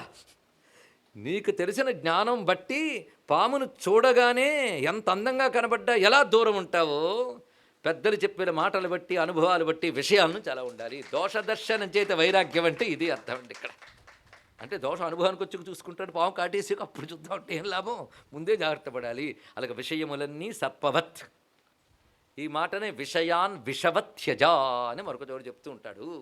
అయితే చిత్రం ఏంటంటే తరించే యోగం రాకముందా వేదాంతాల నుండి అంటాం, అది కూడా అలా అంటారని కూడా చెప్పాడు స్వామి. ఎవరికైతే ఇంకా బాగుపడే యోగం లేదో వాడు ఇలాగే అంటాడు, విషయాలే కావలించుకుంటాడు నాయన అన్నాడు. కారణే సతి కామస్య క్రోధస్య సహతేచ యహ. ఇదొకటి గొప్ప. మనం ఆధ్యాత్మిక మార్గంలో ఎంత ప్రగతి సాధించే మనడానికి ఒకానొక అద్భుతమైన శ్లోకం ఇచ్చాడు ఆయన, జాగ్రత్తగా పెట్టుకోవాలి. కారణే సతి కామస్య క్రోధస్య సహతేచ యహ తౌ జీతుం వర్ష్మ విరహేత్ ససుఖం చిరమస్నుతే. ఆ చిరసౌఖ్యం గురించి చెప్పావు కదా, ఆ చిరసౌఖ్యం పొందాలి అంటే బాగా గుర్తుపెట్టుకో. కారణే సతి కామస్య క్రోధస్య, అంటే కోరిక కలగడానికి క్రోధం, అంటే కామం కలగడానికి క్రోధం కలగడానికి కారణం ఉన్నప్పటికీ కూడా వాటిని ఎవడు జయిస్తాడో వాడు ఆ శాశ్వతమైన ఆనందాన్ని పొందగలడు. ఈ మాట బాగా గుర్తుపెట్టుకోవాలండి. నాకు సహజంగా శాంత స్వభావండేనండి, ఏం చేస్తాం? వీళ్ళు బుద్ధి మాట వినరు. అప్పుడు ఇలా అన్నారు, అప్పుడు నాకు కోపం వచ్చింది అంటుంటారు చాలామంది. వాళ్ళు ప్రవచనాలు బాగా విన్నవాళ్ళే, తక్కువేం కాదు. ఇంకోటి చెప్పగలిగిన వాళ్ళే, రెండోది కూడా ఉంది. కానీ వాడు చెప్తాడు నేను శాంత స్వభావం నేనండి, కానీ వాళ్ళు అలా ఉంటే నన్ను చేయమంటారని. అదే చెప్తాడు, కారణే సతి. నీకు కోపం రావడానికి కలిగిన కారణం ఉన్నప్పటికీ, అలాగే కోరిక కలగడానికి కలిగిన కారణం ఏంటి? కామం కలగడానికి తగిన కారణం ఇది శరీర పాఠవం అన్నాడు అక్కడ. అద్భుతమైన శరీరం పటుత్వంతో ఉన్నప్పుడు, ఇంద్రియ పుష్టి బాగా ఉన్నప్పుడు తప్పకుండా కోరికలు కలుగుతూ ఉంటాయి. ఇంద్రియ పుష్టి క్షీణించిన వాడికి అది ఆ కామన కూడా తగ్గిపోతుంది. కానీ ఇంద్రియ పుష్టి ఉన్నప్పుడే ఎవడు కామాన్ని జయిస్తున్నాడో, అలా క్రోధ కారణములు ఉన్నప్పటికీ కూడా ఎవడు క్రోధాన్ని జయిస్తాడో వాడు ఆ చిరసౌఖ్యం పొందడానికి అర్హత సంపాదించుకున్నవాడు అవుతాడు. కానీ ఆధ్యాత్మిక మార్గంలో మనం ఉన్నప్పుడు ఆ కలుగుతున్న వాటిని నిగ్రహించుకోవడంలోనే మన ప్రగతి బయటపడుతుంది. శక్నోతి హైవ యస్సోఢుం ప్రాక్శరీర విమోక్షణాత్ కామక్రోధోద్భవం వేగం సయుక్తస్స సుఖీ నరః అన్నాడు ఈ గణపతి కృష్ణ రూపంలో. శక్నోతి హైవ యస్సోఢుం, సోఢుం అంటే సహించుట. ఎప్పుడు? శరీరం పోయిన తర్వాత సహిస్తావు, శరీరం ఉండగానే. అంటే శరీరం ఉండగానే అంటే శరీరంలో పాటవం ఉండగానే. దానికి భాష్యంలో వచ్చింది కారణే సతి కామస్య క్రోధస్య అనేది. ఆ గీతకి ఈ గీత భాష్యమా, ఈ గీతకి ఆ గీత భాష్యమా, మొత్తానికి రెండు ఒకటే భావం మనకి తెలియజేస్తున్నాయి. అది కామక్రోధాదులకి తగిన అవకాశం ఉన్నప్పటికీ వాటిని లొంగకుండా ఎవడు జయిస్తాడో తౌ జేతుం వర్ష్మ, అటువంటి వాడు ఆ చిరసుఖాన్ని పొందడానికి అర్హత సంపాదించుకోగలడు. కనుక సాధన దశలో ఎల్లవేళలా ఈ శత్రువుల్ని కనిపెట్టి నిగ్రహించుకోవడంలో మన నేర్పరితనం ఉన్నది. నిన్నెక్కడ ప్రారంభించాడు అక్కడికి తీసుకొచ్చాడు. పాపాదులకు కారణం ఆ రెండే. ఆ రెండు ఏం చేస్తామంటే పరిస్థితులలో ఉన్నాయి. మరేంటి, యవ్వనంలో ఉన్నాం. అటువంటప్పుడు అలా మోహానికి లొంగడం తప్పేముందండి అంటే పరమ తప్పు అన్నాడు అక్కడ. లేకపోతే ఎప్పుడు మోహానికి లొంగకుండా ఉంటావు, కదలలేని పరిస్థితి ఏర్పడినప్పుడా. కనుక సమర్థత కలిగి కూడా సహించడమే గొప్ప గుణం అది ఇక్కడ. అంతేగాని ఏం చేస్తానండి, వాడంతా కొడుతున్నా సహనంతో క్షమించాను కాదు. వీడు 2 కొడితే వాడు 20 కొడతాడు, అందుకు సహించాడు, మరొకటి కాదు ఇక్కడ. అందుకే సమర్థుడైన వాడికి సహనం శోభ, కానీ అసమర్థుడికి సహనం శోభ ఏమిటండి? అందుకే సమర్థతలో సహనం చూపించు.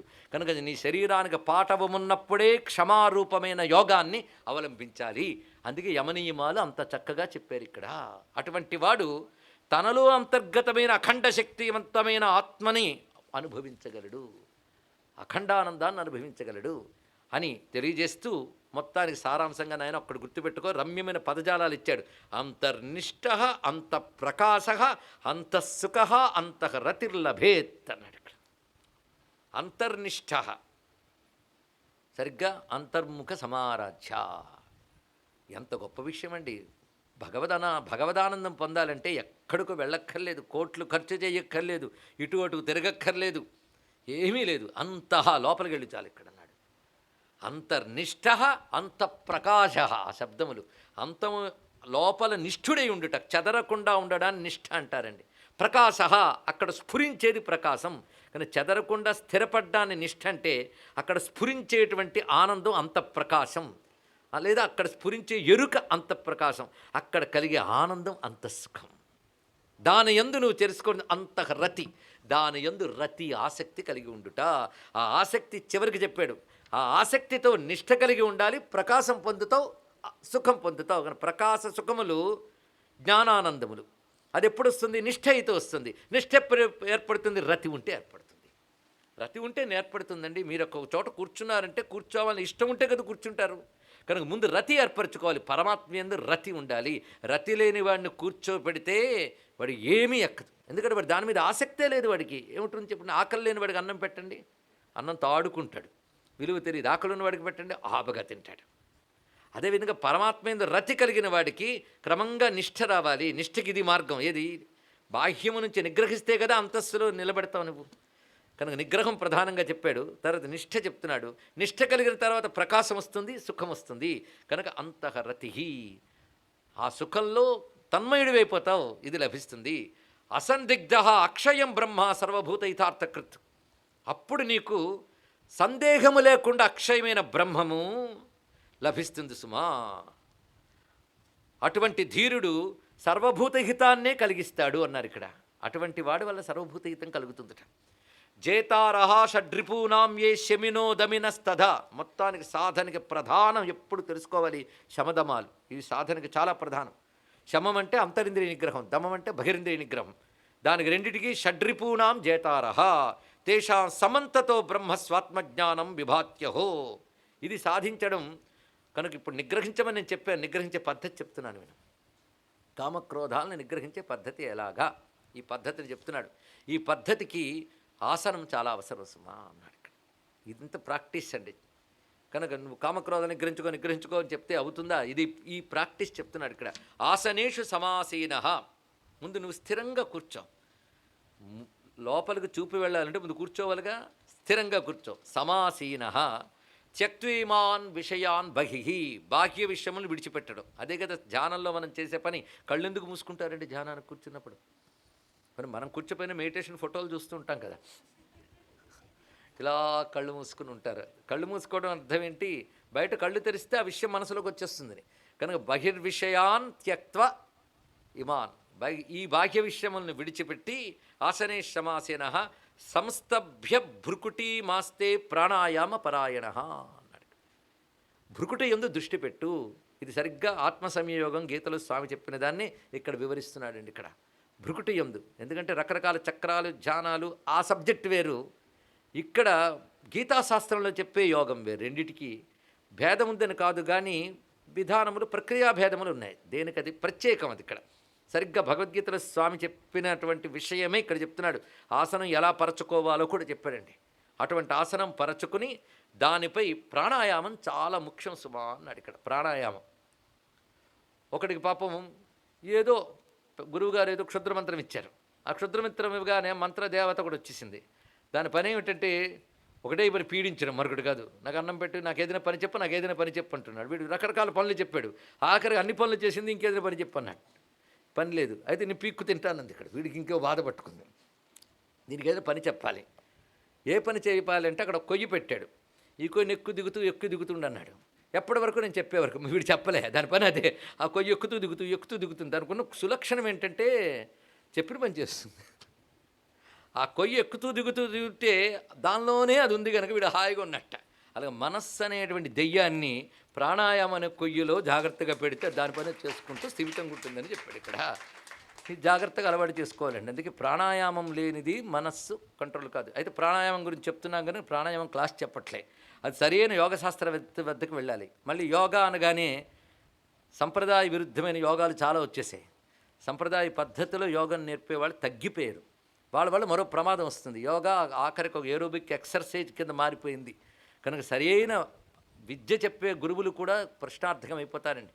ఒక ఆయన పాపులర్ అయ్యాడంటే 1000 మంది చేరారు. అందరూ దేనికంటే ఒకటి పొట్ట తగ్గడానికి, ఇంకోటి తగ్గడానికి చేరిన వాళ్ళే. అదే యోగా. అది పతంజలి యోగా కాదు, ఏ యోగా కాదు. కానీ ఇక్కడ యోగా అంటే నాదయోగ, మంత్రయోగ, హఠయోగ, లయయోగ ఏదైనప్పటికీ కూడాను అన్నీ ఒకదానితోనే అన్వయింపబడతాయి. కనుక ఎవరెవరు ఏ ఏ యోగ మార్గాలు ఉన్నారో వాళ్ళకి ఇది పనికొస్తుందండి ఇప్పుడు చెప్పేది. పైగా ముక్తికి హేతువైనటువంటి యోగాన్ని చెప్తున్నాడు. ఎందుకంటే యోగంలో అనేక రకాల సిద్ధులు పతంజలే ఒక అధ్యాయం వివరించాడు. ఖేచరాది సిద్ధులు లభిస్తాయి, అలాగే అష్టసిద్ధులు లభిస్తాయి యోగంలో ఒక దశకు వెళ్ళాక. కానీ అవన్నీ కూడా జ్ఞాన మార్గంలో ఉన్నవారు, భక్తి మార్గంలో ఉన్నవారు స్వీకరించరండి ఇక్కడ. ఎందుకంటే వాళ్ళ ప్రయోజనాలు అవి కావు గనక అవి చెప్పరు. అలాగని యోగాన్ని నిరసించలేదు. అది యోగ చిత్తవృత్తి నిరోధ అన్నట్టుగా ఇందాక అంతర్నిష్ట, అంతఃప్రకాశ, అంతఃసుఖ, అంతఃహరతి అన్నారే, అది సిద్ధించడం కోసం యోగా ఎలా చేయాలో చెప్పారు ఇక్కడ. మనస్సును అంతర్ముఖం చేసి బ్రహ్మమునందు నిలబెట్టడానికే ఎలాంటి యోగం చేయాలి. అయితే ఇక్కడ ఒకటి చెప్తున్నారు, ఈ యోగం మీరు ప్రాక్టీస్ చేస్తే తెలియకుండా ఒబిసిటీ తగ్గిపోతుంది, ఆరోగ్యాలు కూడా వస్తాయండి, తెలుసుకోవచ్చు. దాని లక్ష్యం కోసమని చేస్తే ఇది రాదు, ఈ జ్ఞానం రాదు, ముక్తి రాదు. కానీ ఈ జ్ఞానం కోసం ప్రాణాయామాది ప్రక్రియలు చేసినట్లయితే తప్పకుండా శారీరక పాటవత్వం లభిస్తుంది, శరీరానికి తేజస్సు వస్తుంది, చురుకుదనం వస్తుంది, ఆయుష్ కూడా వృద్ధి చెందుతుంది. ఎంతవరకు అంటే ఆయుష్ అంటే ఏంటో కదండి, పరమార్థం పొందే వరకు సాధనకి దేహం ఉండాలి, అంతవరకు దేహాన్ని మిగల్చడమే ఆయుష్. తెలుసుకోండి, దీర్ఘాయుష్ అంటే ఇది అర్థం.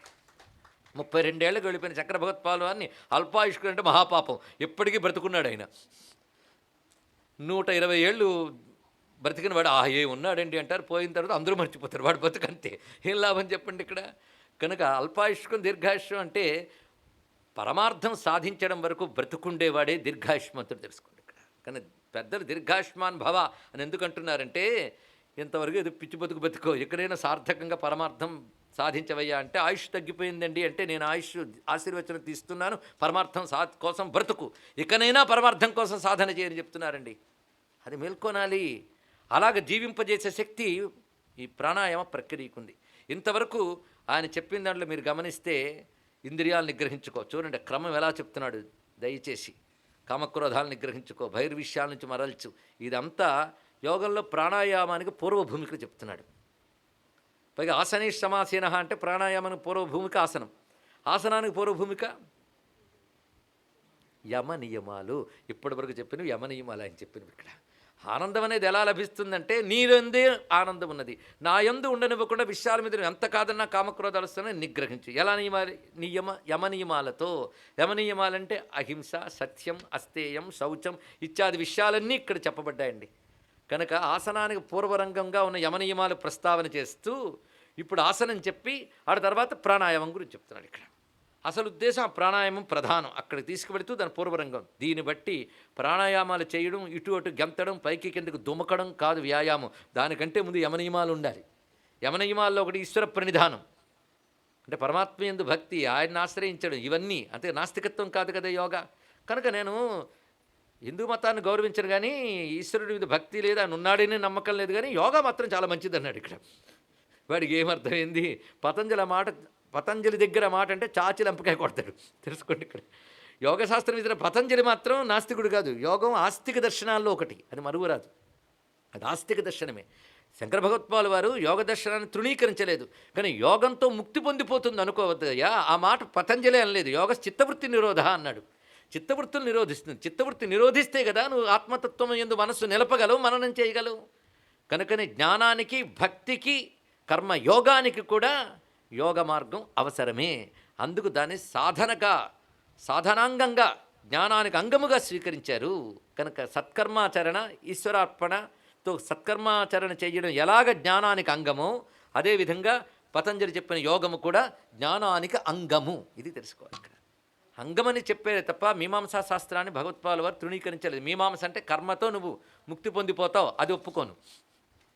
నిష్కామంగా భగవదర్పణ బుద్ధితో చేస్తే ముక్తికి హేతువైన చిత్తశుద్ధి, తద్వారా జ్ఞానం వస్తుందంటే ఒప్పుకుంటాను అన్నారు భగవత్పాదుల వారు. అంటే ఉపనిషత్తు హృదయం, ఉత్తర మీమాంస యొక్క హృదయం వీటిని తిరస్కరించడం కాదు.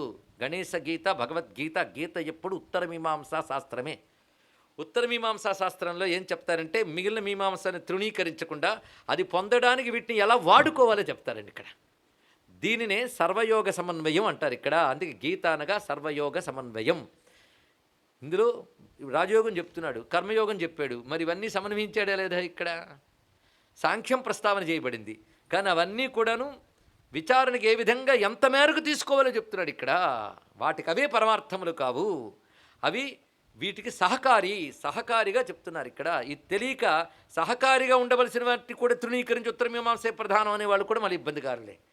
అందుకే జాగ్రత్తగా గమనించారు. సర్వశాస్త్రములు సమన్వయింపచేసేదే గీత అంటేనే సర్వశాస్త్ర సమన్వయం. కానీ పరమార్థం మాత్రం ఉత్తరమీమాంస అయినటువంటి బ్రహ్మజ్ఞానమే దాని పరమార్థం. అటు తీసుకువెళ్ళి దారులు చెప్తున్నాడు.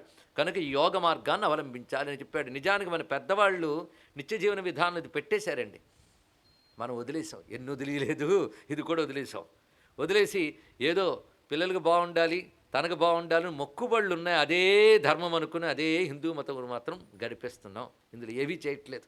లేకపోతే పూజలో ప్రాణాయామం ఉందా లేదా అంటే మనకి అన్నిట్లో కలిపేరు చూడండి. అని ముక్కు పట్టుకోవడమే ప్రాణాయామం అనుకుంటాం. కొంతమంది ప్రాణాయామాలు చేయడం, న్యాసాలు చేయడం చూస్తుంటామండి. ముక్కులో పెట్టి కిందకు పెట్టిలా చూస్తుంటారు. అదిగా ప్రాణాయామానికి ఒక పద్ధతి ఉంది. కాసేపు ముక్కు మూసుకుని అటు ఇటు తిప్పేసి అనడం కాదు, దానికి ఒక పద్ధతి ఉంది. ఆ పద్ధతిలో చేస్తేనే ప్రాణాయామం. ఆ పద్ధతి గురువు ద్వారా తెలుసుకోవాలి. అందుకని తత్కాలంగా అక్కడ కేశవాసనారాయణ స్వాహ ఉత్తిష్ఠిత భూత పిశాచ ప్రాణాయామ్య ఇలా పెట్టేసి మా ఉపాధృతక్షార్థ అదా అన్నీ యాక్షన్స్ అనండి. ఏం చేస్తాం అన్నీ. ఇవి ఎలాంటిదంటే ఇప్పుడు ప్లాస్టిక్ అరటిపళ్ళు, ప్లాస్టిక్ యాపిల్ పళ్ళు దొరుకుతాయి, నిగనిగలు ఆడుతూ ఉంటాయి. అవి ఎంతో ఇవి కర్మలు కూడా అంతే తెలుసుకోండి. ఇక్కడ స్పృహ లేకుండా చేసేవన్నీ అలాంటివే. శాస్త్రం దగ్గర పెట్టుకున్నప్పుడు సత్యం చెప్పడానికి భీతి ఎందుకు? ఏదైనా ఒక్కసారైనా మనసు పెట్టి సరిగ్గా చేస్తున్నామా అని ఆలోచిస్తే కలిగే అనుభూతి, ఆ క్షణం బ్రహ్మానుభవం రాకపోతే చెప్పండి. ఇక్కడ అలా ఒక్కసారి చేసిన చాలు. అది ఎన్ని పాపాలు దగ్ధం చేస్తుందో చిన్న విషయం కాదు. ఇక్కడ ఆలోచించాలి వీటన్నిటి కూడా. అది ఆసనేషు సమాసీన త్యక్వేమాన్ విషయాన్ బహిర్విషయాలు బాహ్యంలో వదిలి ఎందుకు లోపలికి కది వెళుతున్నావు? ఇక్కడ వెళ్ళు. ఎందుకంటే ఎంత బాహ్యంలో తిరిగిన కారు ఇంటి దగ్గరికి వచ్చి నువ్వే లోపలికి వెళ్ళాలి, కారు తీసుకెళ్ళకూడదు. కానీ ధ్యాన సమయంలో బయట విషయాలు లోపలికి తీసుకెళ్ళకండి దయచేసి ఇక్కడ.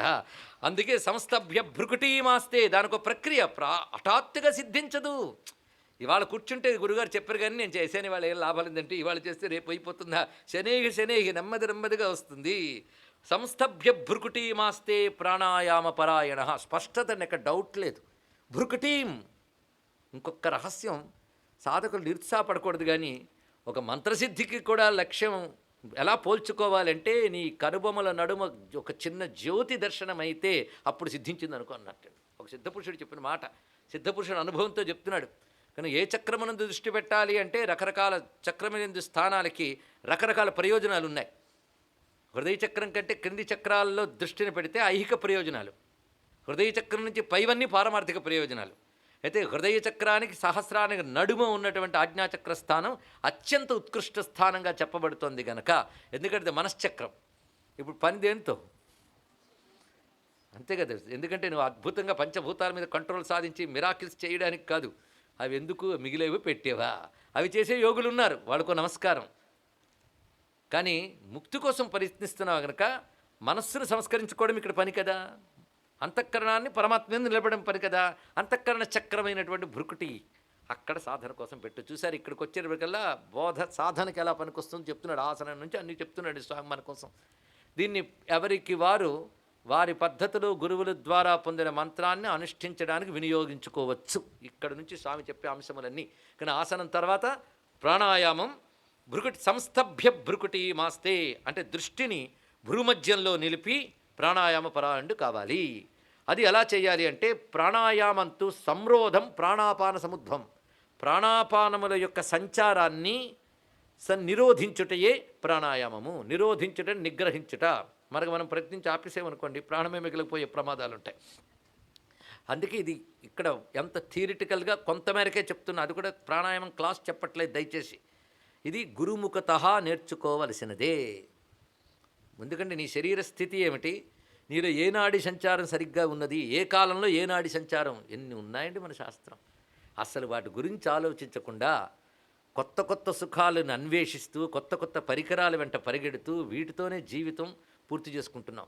నీకు ఇచ్చిన భగవంతుడు ఇచ్చిన అద్భుతమైన పరికరం ఉంది. ఈ డివైస్ ఎలా వాడుకోవాలో తెలుసు. ఇక్కడ రకరకాల కొత్త కొత్త 5Gవా 7Gవా దాన్ని ఎన్ని రకాలుగా వాడుకోవచ్చు. ఇంకెంత బహిర్ముఖ ఇది కాదు, ఎన్ని జీలు కూడా సరిపోనంత పరికరం ఇచ్చాడండి భగవంతుడు మనకి. దీన్ని ఎలా వాడుకుంటావో తెలుసుకో, దీనితో అద్భుతాలు సాధించు. దాని గురించి నీ శాస్త్రం చెప్పేసింది ఎక్కడ ఎలా వాడుకోవాలో. ఆ ప్రయత్నం ఎప్పుడైనా చేసావా? అరే కొన్ని పదుల జీవితం అయ్యేటప్పటికల్లా ఇంక పనికిరాని తన శరీరానికి వచ్చేస్తుందంటే ఎలాంటి పరికరాన్ని ఎలా పాడు చేసుకున్నామండి సరైన విధానం లేకుండా. ఎందుకు దేని వెంట పరిగెడుతున్నామో తెలియదు, దేనికి ఎంత కేటాయించాలో ప్రయారిటీస్ తెలియకపోవడం వల్ల భగవంతుడిచ్చిన బుద్ధిశక్తుల్ని ఇంద్రియ శక్తుల్ని వ్యర్థపరిచి తమస్సుతో కొంత రజస్సుతో కొంత వ్యర్థపరిచి అద్భుతమైన పరికరాన్ని క్షీణింపజేసుకుని నశింపజేసుకుంటున్నాం. మళ్ళీ ఇలాంటి పరికరం వస్తుందని గ్యారంటీ లేదు. అందుకే దీన్ని ఎలా వాడుకోవాలో చెప్తున్నాడు. ప్రాణాయామం తు సంరోధం ప్రాణాపాన సముద్భవం వదంతి మునయస్తంచ త్రిధాభూతం విపశ్చిత. 3 విధాలుగా ఉంటుంది ప్రాణాయామములు అన్నారు. ఆ 3 విధాల ప్రాణాయామంలో ప్రమాణం భేదతో విద్ధి లఘు మధ్యమం ఉత్తమం. లఘు ప్రాణాయామం, మధ్యమ ప్రాణాయామం, ఉత్తమ ప్రాణాయామం అని 3 విధాలుగా ఉంటుంది. లఘు ప్రాణాయామం అంటే 12 కాల పరిమితి లఘు ప్రాణాయామం. ఇవి కూడా క్లుప్తంగా తెలుసుకోవాల్సింది. అంటే దీన్ని మాత్ర అంటారండి, ఒక అక్షరం పలకడానికి పట్టే సమయం, దీన్ని మాత్ర అని అంటారు. ఆ మాత్ర అన్నప్పుడు అన్నాం ఈ మాత్రలు అది కొంచెం దీర్ఘకాలం ఉంచినప్పుడు మాత్ర పెరుగుతుంది. ఇది గురుముఖత తెలుసుకుంటూ ఉచ్ఛ్వాస తీసేటప్పటికి ఉన్న మాత్ర కంటే కుంభకంలో మాత్ర ఎక్కువ ఉండాలి, దానికంటే తర్వాత మాత్ర మరొక ఎక్కువ ఉండాలి. మళ్ళీ ఇటు వచ్చేటప్పుడు ఇలాంటి మాత్రలు ఉంటాయి. ఈ మాత్రలు కూడా గురుముఖత ఎంత తెలిసినా కూడా సభలో చెప్పరాదు గనక చెప్పట్లేదు. గురుముఖత తెలుసుకోవాల్సినది. అలాగే మంత్రం పొంది కూడా మంత్రంతో ప్రాణాయామ ప్రక్రియ ఇది నేర్చుకోవాలి. కానీ ప్రతి మంత్రం ఉపదేశం ఉన్న వాళ్ళకు కూడా ప్రాణాయామం మంత్రంతోనే చేస్తారు. మీరు గమనించలేదు, అమంత్ర ప్రాణాయామం కాదండి, సమంత్ర ప్రాణాయామం ఉత్కృష్టం. ఎందుకంటే ఊరికిన అగ్నిహోత్రంలో నెయ్యి వేయడానికి మంత్రంతో నెయ్యి వేయడానికి అంత తేడా ఉంటుందో మంత్రసహిత ప్రాణాయామానికి అంత గొప్పతనం ఉంటుంది. మామూలుగా పొట్ట తగ్గడానికి చేసే ప్రాణాయామాల గురించి చెప్పడం లేదు. మీరు గమనించండి, ఏ ఉపాసనా సంప్రదాయంలో ఉన్నా తదు ఉపాసనా మంత్రాన్ని ప్రాణాయామం చేయమని శాస్త్రంలో చెప్పారు. ఇక్కడ అవి ఊరికనే చెప్పట్లేదు. అవి ఏమనుకుంటామంటే మనం ఇదేం బాహ్య ప్రక్రియని, ఇది అంత ముఖ్యం కాదు, ఆత్మజ్ఞానం ముఖ్యం ఉండడం వల్ల దాన్ని మనం ఆనందించలేకపోతున్నాం, దాని మీద దృష్టి పెట్టలేకపోతున్నాం. దాని ఎందే దృష్టి పెడితే ఆత్మ తగులుతుందండి, మనసుకి టచ్ అవుతుంది. అది చెయ్యాలి, సాధన చేయాలి. కబుర్లతో అయిపోతుందా? అహం బ్రహ్మాస్మి తత్వమసి అవ్వదు. అవి అనుభవానికి రావడానికి ఇవన్నీ అయితే ఆ మహావాక్యం మనం గౌరవిస్తాం. వాళ్ళు కూడా ఈ మార్గాల్లో ఉంటారు. అందుకే బ్రహ్మజ్ఞులైనటువంటి మహాత్ముల గురించి చెప్పేటప్పుడు యమనీయమాసన ప్రాణాయామ ప్రత్యాహార ధారణ ధ్యాన సమాధ్యష్టాంగ యోగానుష్ఠాన నిష్ఠా తపశ్చక్రవర్తి అంటున్నామా లేదా? ఎవరిని అంటున్నాం? బ్రహ్మవేత్తల్ని అంటున్నాం కదా.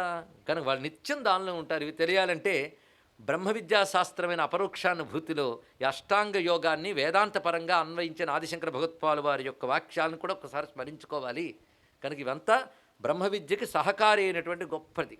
ఈ సమయంలో కలిగే ఆనందం మాత్రం ఖచ్చితంగా బ్రహ్మానందం అని చెప్పలేకపోయినప్పటికీ కూడా విషయానందముల కంటే గొప్ప ఆనందం లభిస్తుందండి ఆ సమయంలో. ఇది సాధన, ఇది శనేహి మనసును నిలబెట్టే ప్రక్రియకి ప్రాణాయామం కంటే గొప్ప ప్రక్రియ మరొకటి లేదు. ఎందుకంటే గురువుల దయ వల్ల పురాణములన్నీ పరిశీలించినా, వేదాంత శాస్త్రములు ఎన్ని పరిశీలించినా అన్నిట్లోనూ కనబడుతున్న అంశములు ఒక్కటే. అదే ఆశ్చర్యం అండి. ఇక్కడ పురాణాలు ఒట్టి కథలు అనుకోవద్దు. ప్రతి పురాణంలో యోగశాస్త్రం చెప్పాడు, ప్రతి పురాణంలో చెప్పాడండి. భాగవతం విన్నారు కదా అని రాజమండ్రి వాళ్ళని అడగాల. 42 రోజులు ఎన్ని మార్లు యోగం చెప్పుకున్నాం. అక్కడ కపిలగీతలు చెప్పుకున్నాం. సుఖయోగిందుడు మళ్ళీ ఒకసారి ప్రత్యేకంగా యోగం గురించి చెప్పాడు. మళ్ళీ పతంజలి చెప్పిన శబ్దములే యమనియమ మొదలుకొని యమాలంటే ఏంటి, నియమాలంటే ఏంటి. ఎందుకు చెప్పాడంటే పరమాత్మను పొందడానికి సాధనల్లో యోగం చాలా అవసరం. ఇది తెలుసుకోవాలి. ఇక్కడ మీరు జపం కూడా యోగమే. యోగం ఎలా చేసుకోవాలో తెలియాలి ఇక్కడ. అందుకే ఇప్పుడు పరమాత్మకు అభిముఖంగా తీసుకువెళ్ళే యోగం గురించి మనం చెప్పుకుంటున్నాం, కానీ ఎక్సర్సైజ్ల యోగం గురించి చెప్పట్లేదు. గనక గణేశ గీత గణేశ హృదయానికి సమ్మతమైనటువంటి ఇతర ఉపాసనా శాస్త్రములతో అన్వయిస్తూ సాధకులకు పనికొచ్చే అంశములు ఇక్కడ చెప్పుకోవడం జరుగుతున్నది. సాధనలో ఉన్నవారు దీన్ని అమలుపరుచుకుంటే సరిపోతుంది. ఇక్కడ ఎన్ని లక్షల జపం చేసేమని రికార్డు కాదు, ఎలా చేసేమనేది రికార్డు. ఇక్కడ ఈ ప్రక్రియతో చేయడం చాలా విశేషం. కొన్ని చోట్ల చెప్తాడు కొన్ని లక్షల జపం చేసే ఫలితం ఈ ప్రక్రియలో వస్తుంది, ఈ ప్రక్రియలో కొన్ని వేల పురస్చరణలు చేసే ఫలితం వస్తుంది అని శాస్త్రం చెప్తుందండి. అవి చాలా సులభమైన ప్రక్రియలు నిజానికి. అయితే కావాలనే తపన ఉండాలి, కాస్త ఏకాగ్రత ఉండాలి. ఈ రెండూ పెట్టుకుని గురువు దగ్గర జాగ్రత్తగా తెలుసుకుంటే గురువు చెప్తాడు. అందులో దశభిర్ద్వ్యధికైర్వర్ణై ప్రాణాయామో లఘుస్మృత, 10 కంటే ఎక్కువైన అక్షరకాల పరిమితి. దానికి దశభిర్ద్వ్యధికై అంటే 12 అక్షర అని అర్థం. ఇక్కడ 12 అక్షర కాల పరిమితమైన ప్రాణాయామాన్ని లఘు ప్రాణాయామం అంటారు. 24 అక్షరాల కాల పరిమాణం కలిగిన దాన్ని మధ్యమ ప్రాణాయామం అంటారు. 36 వర్ణాల కాల ప్రమాణం కలిగి ఉత్తమ ప్రాణాయామం అంటారు. ఈ ప్రాణాయామంతో మనస్సు ఎలా వశమవుతుందో తెలుసా? అద్భుతమైన మాట చెప్పాడండి ఇక్కడ. సింహం శార్దూలకం వాపి మత్తేభం మృదుతాం యథ నయంతి ప్రాణినస్తద్వత్ ప్రాణాపానౌ సుసాధయేత్. ప్రాణాపానాన్ని ఎలాగ నిగ్రహించి చేసుకోవచ్చంటే, సింహాన్ని, పెద్ద పుల్ని, మదపు టేనుగుని చాకచక్యంతో ఎలా వశం చేసుకోగలమో ప్రాణాయామంతో మన శ్వాసని మనం కంట్రోల్లో పెట్టుకుని మనస్సును కూడా నిగ్రహించుకోవచ్చు. మదించిన సింహం, ఏనుగు కూడా ఎలా వశ్యమైపోతాయో ప్రాణాయామంతో ప్రాణశక్తి, మనశ్శక్తి అలా వశ్యమైపోతుంది. అప్పుడు వశ్యం సులభమవుతుంది కదా. మనస్వాధీనం ఈ విధంగా జరుగుతుంది. అంటే మహాత్ములు శమదమాదులు వీటి ద్వారా సాధిస్తున్నారు, అది తెలుసుకోవాలి. అంతేగాని ఇంద్రియ నిగ్రహం కలిగి ఉండు అంటే చెప్తూ ఉంటే వింటూ ఉంటే వచ్చేస్తుందండి. ఇది సాధన క్రమం. పీడయంతి మృగాంస్తేన లోకాన్ వశ్యం గతాన్ నృప. మచ్చికపడి స్వాధీనమైన సింహాది జంతువులు హింస లేకుండా ఎలా ఉంటాయో ఈ మనస్సు, ప్రాణము కూడా ఈ హింసా స్వభావాన్ని విడిచిపెట్టి అవి సాత్వికతను పొందగలవు సుమా. ఇది యథా యథా నరః కశ్చిత్ సోపానావళి మాక్రమేత్ తథా తథా వశీకుర్యాత్ ప్రాణాపానౌ హి యోగవిత్. యోగవేత్త క్రమక్రమంగా ప్రాణాపాన వాయువుల్ని వశపరుచుకోవాలి. క్రమక్రమంగా, హఠాత్తుగా కాదు. కానీ ప్రాణశక్తిని స్వాధీనపరుచుకుంటే చిత్రం ఏంటంటే ఆయుష్ కూడా పెరుగుతుందండి. ఎలాగో అంటే ప్రతి వ్యక్తి ఇన్ని ఆయువులను భూమికి తెచ్చుకుంటాడు. మన ఇంటికి ఒక నెలకు సరిపడే బియ్యం తెచ్చుకుంటాం, ఇద్దరికి సరిపోతుంది అనుకుని. ఈ లోపల 10 మంది చుట్టాలు వచ్చారు, ఏమవుతుంది? 3 రోజుల్లో ఫినిష్. అదేవిధంగా మనం కూడా ఇన్ని ఆయువులను తెచ్చుకుంటా అంట. ఇంతవరకు ఇన్ని శ్వాసలు, ఈ శ్వాసల ఎవరు బతుకుతాం. దాన్ని కంట్రోల్ చేయకపోవడం వల్ల తెగ వాడేస్తాం. ఈ వాడేటప్పుడు మధ్యలో మన శ్వాసను పెంచేసే ప్రక్రియలు కొన్ని ఉన్నాయి తెలుసా? కోపం వచ్చినప్పుడు శ్వాస వేగం పెరుగుతుంది. అలాగే కామాది వికారాలు కలిగినప్పుడు ఏదో ఆందోళనలు, స్ట్రెస్, స్ట్రెయిన్ అంటే ఇదే అర్థం ఆధునిక పరిభాషలు. వీటన్నిటిలో శ్వాస పెరిగిపోతుంది. అంటే నువ్వు తెచ్చుకున్న కాల పరిమితి పెరిగింది, శ్వాస వాడిస్తే ఏమవుతుంది? 100 ఏళ్ళు బతకాల్సి 30 ఏళ్ళకే. అదే ప్రాణాపాన నియంత్రణ చేయగలిగితే అది క్రమక్కా ఆయుష్ను కూడా పెంచుతుంది, ఆరోగ్యవంతమైన ఆయుష్ని. ఎందుకు? సాధన కోసం. ఇది తెలుసుకోవాల్సి. అందుకే ఇటువంటి ప్రక్రియల ద్వారా భౌతికమైన ఆరోగ్యం కూడా సాధ్యమవుతుంది, కానీ దానికై ఇది కాదు.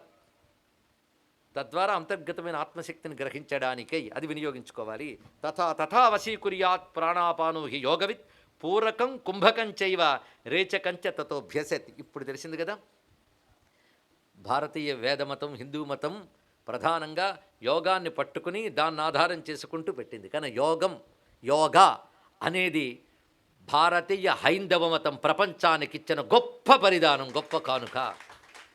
నిన్నటి వరకు భారతీయ సనాతన ధర్మాన్ని, హిందూ మతాన్ని అవహేళన చేస్తూ దీనివల్ల ప్రయోజనం లేదు, పనికిమాలినది అని చెప్తూ తిరుగుతూ సంపద ఉంది కదా అని మదంతో మత మార్పిళ్ళు చేస్తున్న వాళ్ళు కూడా అరే యోగము మొదలైనటువంటి విషయములతో సనాతన హిందూ ధర్మం ప్రపంచాన్ని జయిస్తోంది, దానితో మా ఉనికికి ప్రమాదం ఏర్పడుతుందని భయంతో గ్లోబల్ హిందూయిజం వచ్చేస్తుంది, దానిలో లోపాలు వెతుకుదామని ప్రయత్నిస్తూ దుర్మార్గాలు చేస్తున్న కాలంలో ఉన్నాం.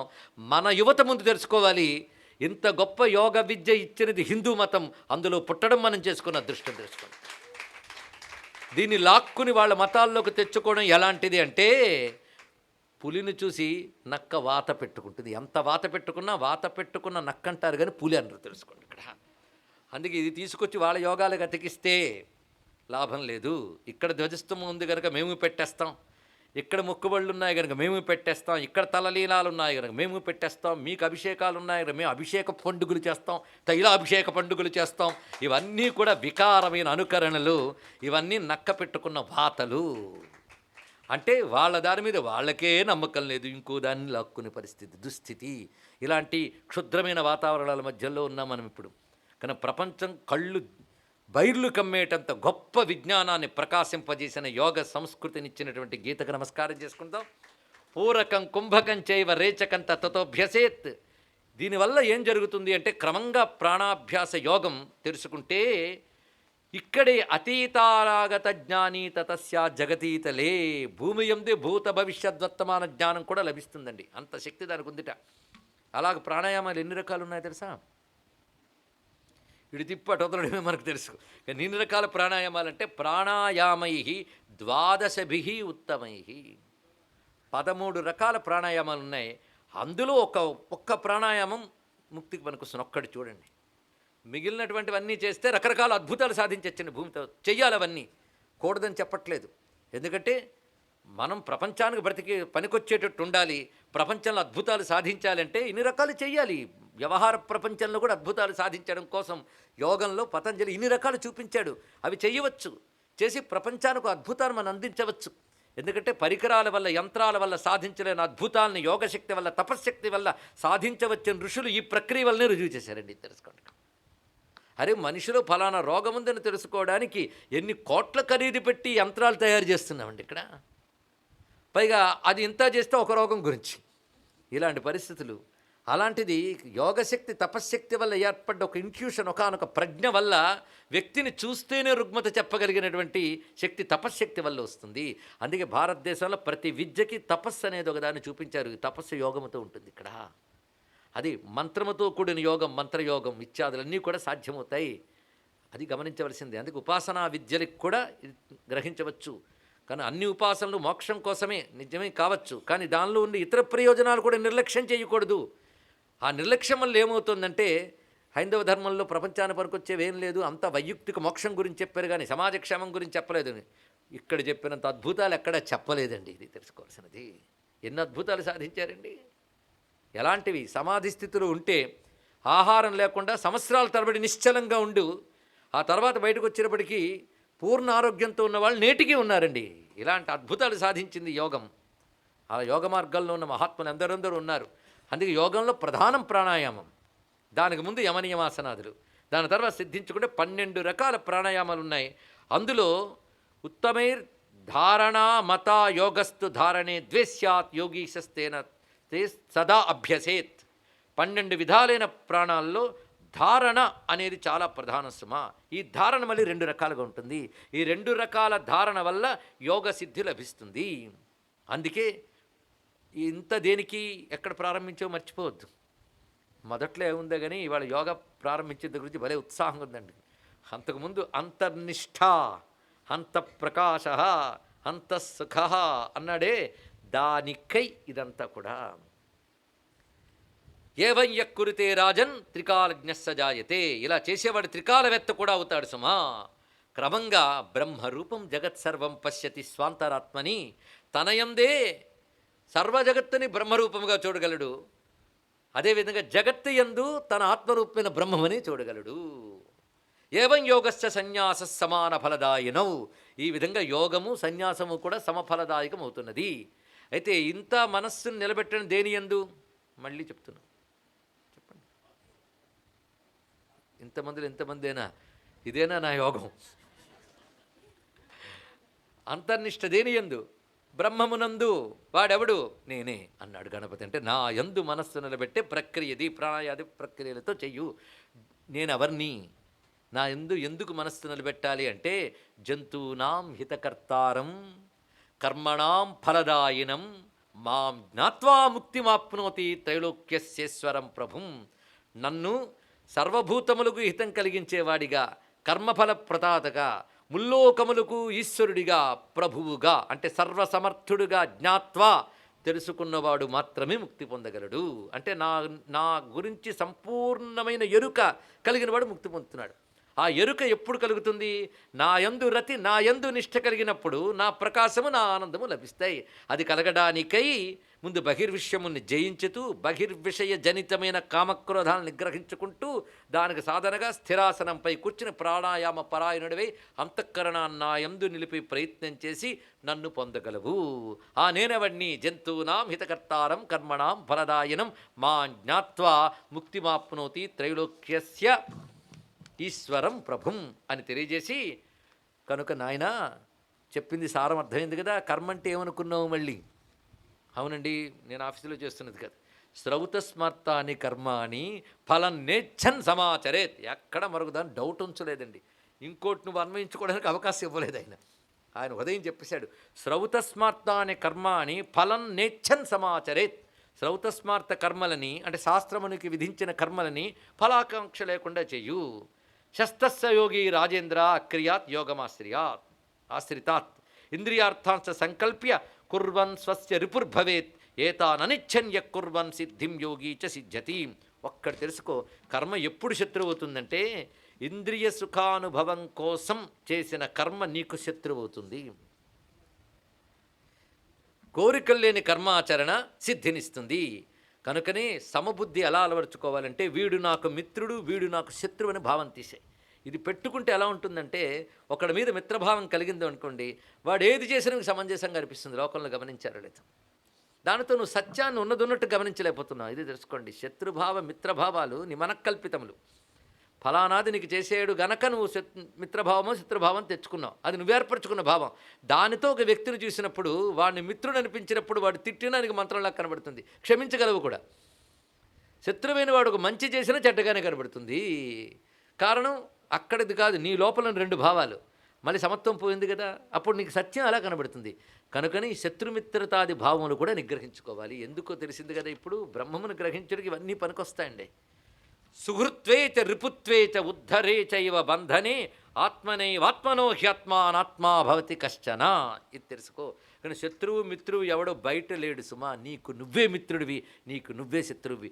ఎంతకంటే మానసిక శాస్త్ర బోధ ఎవడైనా చేయగలడా చెప్పండి. ఇక్కడ ఇవి మనం యాక్సెప్ట్ చేయలేకపోతున్నాం, గ్రహించలేకపోతున్నాం. అందుకే దుఃఖాల్లో కుంగిపోతున్నాం. ఇక్కడ సత్యాన్ని తెలియకుండా వెళ్ళిపోతున్నాం. అందుకే మానే దుఃఖే చ సుఖే సుహృది సాధుషు. ఇవన్నీ గీతలో భగవాన్ని చెప్పాడు. సమశత్రువు చ మిత్రే చ తథా మానావమానయో శీతోష్ణ సుఖ దుఃఖేషు సమస్సంగ వివర్జిత. మా శ్లోకాలు వచ్చండి, వచ్చు. అదే వచ్చింది బాధ మనకి. గీత కంఠస్థ పెడతాం 700 శ్లోకాలు. ఎక్కడైనా ఒక్క అక్షరం అందిస్తే తర్వాత చెప్పగలంట. మంచిదే, కంఠస్థ పెడితే ఎప్పటికైనా మననం చేసుకోగలమేమో అని కంఠస్థ చేస్తే. ఇప్పుడు కంఠంలోనే అయిపోయి హృదయం దగ్గర రాలి వచ్చి బాధ్యత. కంఠస్థమే, హృదయస్థం ఎప్పుడవుతాయో తెలియట్లేదండి. ఇక్కడ పాపం కొందరు ఉంటారు, ఆయుష్ గడిచిపోతుంది కానీ ఒక్కసారి గీత తిరిగి చూడరు. పనికిమాని కాలక్షేపాలు. అయ్యో ఎంత ఏడవాలండి, ఎంత వ్యర్థం చేసుకున్నాను, మిగిలిన జీవితమైనా సార్థకం చేసుకోవాలనుకోవాలి. ఎంత చక్కగా చెప్పాడు. మానే దుఃఖేచ. జీవితం రెండూ కలుగుతూ ఉంటాయి. రెండింటి నుండి సమబుద్ధి ఉండుట, ఉదాసీనుడిగా ఉండు. నువ్వు రెండిటికి అంటకుండా ఉన్నావు అనుకో, రెండిటికి అంటకుండా ఉండే తత్వంలో వెళతావు. అదొక్కటే తెలుసుకో. ద్వంద్వాతీతంగా ఉన్నది పరమాత్మ. పరమాత్మ ద్వంద్వాతీతుడు అయినప్పుడు నువ్వు ఎలా పొందగలవు? నువ్వు ద్వంద్వాతీతుడు అయితే పొందగలవు, అంతే కదండి ఇక్కడ. కనుక ఆయన నిశ్చలుడు, నువ్వు నిశ్చలత్వం అయితే పొందగలవు. ఆయన ఆనంద స్వరూపుడు, నువ్వు ఆనందంగా ఉండు. ఆనందంగా ఎలాగుంటానండి, ఇన్ని జరుగుతుంటే అదే చెప్పానుగా, ఆనందం దుఃఖం బయటలేవు, అందుకే లోపలికి పోవన్నా నీకు. అంతా వాడి ఏమిటో వాడిని అర్థం చేసుకుంటూ ఉంటే నువ్వు అది అయిపోతావు. అందుకే వాడిని ఉపాసిస్తూ ఉంటే వాడి అయిపోతావు. ఎందుకంటే వాడి దగ్గర ద్వంద్వాతీతం, ఆనందం ఇవన్నీ వాడి లక్షణాలుగా. అందుకే వాడిని ఉపాసిస్తే స్థితి ఇప్పటికి వస్తుంది. ఇది తెలుసుకోవాలి. అప్పుడేంటి, వాడే ప్రధానమని పట్టుకో. అది అందుకే మానే దుఃఖే చ సుఖే సుహృది సాధుషు మిత్రే ప్యుదాసీనే ద్వేష్యే లోష్ఠే చ కాంచనే. ఇవన్నీ చెప్పాడండి పిల్లాడు, నాన్న వినలే. వీరునేమున మతిభ్రమణంబున భిన్నులై ప్రవర్తిల్లక సర్వమున్నతని దివ్యకళామయమంచు. సర్వం అతని దివ్యకళామయ్యాక ఇది తక్కువ అది ఎక్కువ అని ఎక్కడుంటుందండి. అది సమశత్రువు చ మిత్రే చ తథా మానావమానయోగం. ఆ మాటే మానే దుఃఖేచ. అలాగే వేదాంతం ఎప్పుడు మాట్లాడు శబ్దం ఉంది, సమలోష్టాస్మ కాంచన.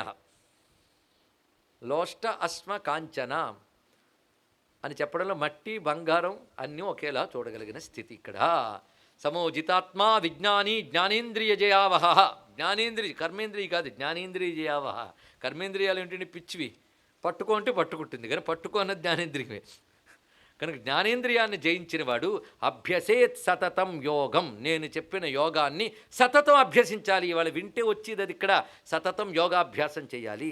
యదా యుక్తతమోహి సహా, తగిన విధంగా యోగాభ్యాసం చేయాలి. అయితే యోగాభ్యాసం చేసేటప్పుడు సమంత్రకంగా మంత్ర జపం అంటేనే యోగముతో చేసేదే మంత్ర జపం, తెలుసుకోండి. కేవలం ఉచ్చారణతో సరిపోదు. అది మనస్సును అంతర్ముఖం చేస్తూ దేన్ని జపిస్తున్నావో తచ్చబ్దమునందు దాని చేత వాచ్యమైన స్వరూపమునందు నిలబెట్టే ప్రయత్నం లోపల జరిగే ప్రక్రియ కదా. అది చేసేవాడు ఎలాంటి చోటు చేయాలి, ఎలా ఉండాలి, ఆ చోటు కూడా అవసరమే. బాహ్య నుండి బయటకు వెళ్ళాలి నిజమే, కానీ ఎక్కడుంటే ఏముందండి, కాను ఉన్న చోటుకి కూడా ప్రభావం ఉంటుంది. పైగా బాహ్యమైన ప్రపంచంలోనే మనం ఉన్నాం. బాహ్యం నుంచి లోపలికి వెళ్ళేంత వరకు బాహ్య ప్రపంచంలో ఉన్నాం కదా. కానీ లోపలికి వెళ్లకుండా అడ్డుకునే బాహ్య విషయాలు చాలా ఉంటాయి. నీకు తెలిసి నువ్వు శుభ్రంగా కూర్చొని మఠం వేసుకున్నావు అని అనుకుంటావు, కానీ చుట్టూ ఉన్న చోట కూడా కనబడని శక్తులు ఉంటాయి. అందుకే మీరు సాధారణం గమనించారో లేదో, మనం ఏది చేసినా మొట్టమొదటి కేశవాయస్వానారాయణ స్వాహ్యక ఉత్తిష్టంత భూత పిశాచాహ, చూసారా? మనం చేస్తున్న దాన్ని అర్థం చేసుకుంటాండ్రా అంటే కళ్ళు మూసుకుపోతుంటే ఏం చేసేదండి ఇక్కడ. ఉత్తిష్టంతు ఏతే భూమిభారకాహ ఏతేషాం అవరోధేన బ్రహ్మకర్మ సమారభే, ఇది చెప్తారు కదండి. ఎందుకు చెప్తారు అది కూడా తెలియాలి. అంటే మన చుట్టూ మనకు తెలియకుండా కొన్ని శక్తులు ఉంటాయి. మన ఉపాధులు మనకున్నట్టే వాళ్ళ ఉపాధులు వాటుకుంటాయి. ఇది మట్టి శరీరం గట్టిగా కూర్చుంది, అరే కనబడిన క్రిమి పక్క నుంచి వెళ్తేనే కనబడదు. ఇంకా క్రిమిపాటి దేహం కూడా కాకుండా దేహం లేని కొన్ని శక్తులు ఉంటాయి, ప్రభావం మాత్రం ఏ దేహం మీదనే చూపించగలవి. అవి భూత పిశాచాహ, కనబడని దుష్టశక్తులు. అవి తిరుగుతుంటాయటండి ఇక్కడ. ఆ తిరుగుతున్నవి వాటి గతులుండవు. ఎందుకంటే బ్రతుకున్నంతకాలం ఇది లేదు అది లేదు, కనిపించేదే సత్యం తిరిగే, చచ్చిన తర్వాత బాగుపడ్డానికి తగ్గ ఉపాధుల్లో విలవిల్లాడిపోతుంటాయి. కనుక తానా జపాదులు చేయలేదు, చేస్తుంటే ఈ స్థితి వచ్చేది కాదు. ఎవడైనా ఒక సత్కర్మ చేస్తూ ఉంటే వాళ్ళు ఈ దేహాన్ని ఆశ్రయించి ఆ కర్మను లాగేసుకోవాలని ప్రయత్నిస్తాయి, తద్వారా బతకాలని. కనుక వీడు ప్రారంభించిన దగ్గర నుంచి అవి తినాలని మీద పడితే వీడికి ఏం సిద్ధిస్తుంది. అందుకే వాటి దయచేసి పక్కకెళ్ళి అనాలి, బ్రతిమలాడాలి. ఎందుకంటే నీకెంత భూమి మీద ఉండే హక్కు ఉందో వాటికి అంతే ఉంది. ఇక్కడ నీకోసం పుట్టిందా భూమి అని వాడు బతిమలాడాలండి.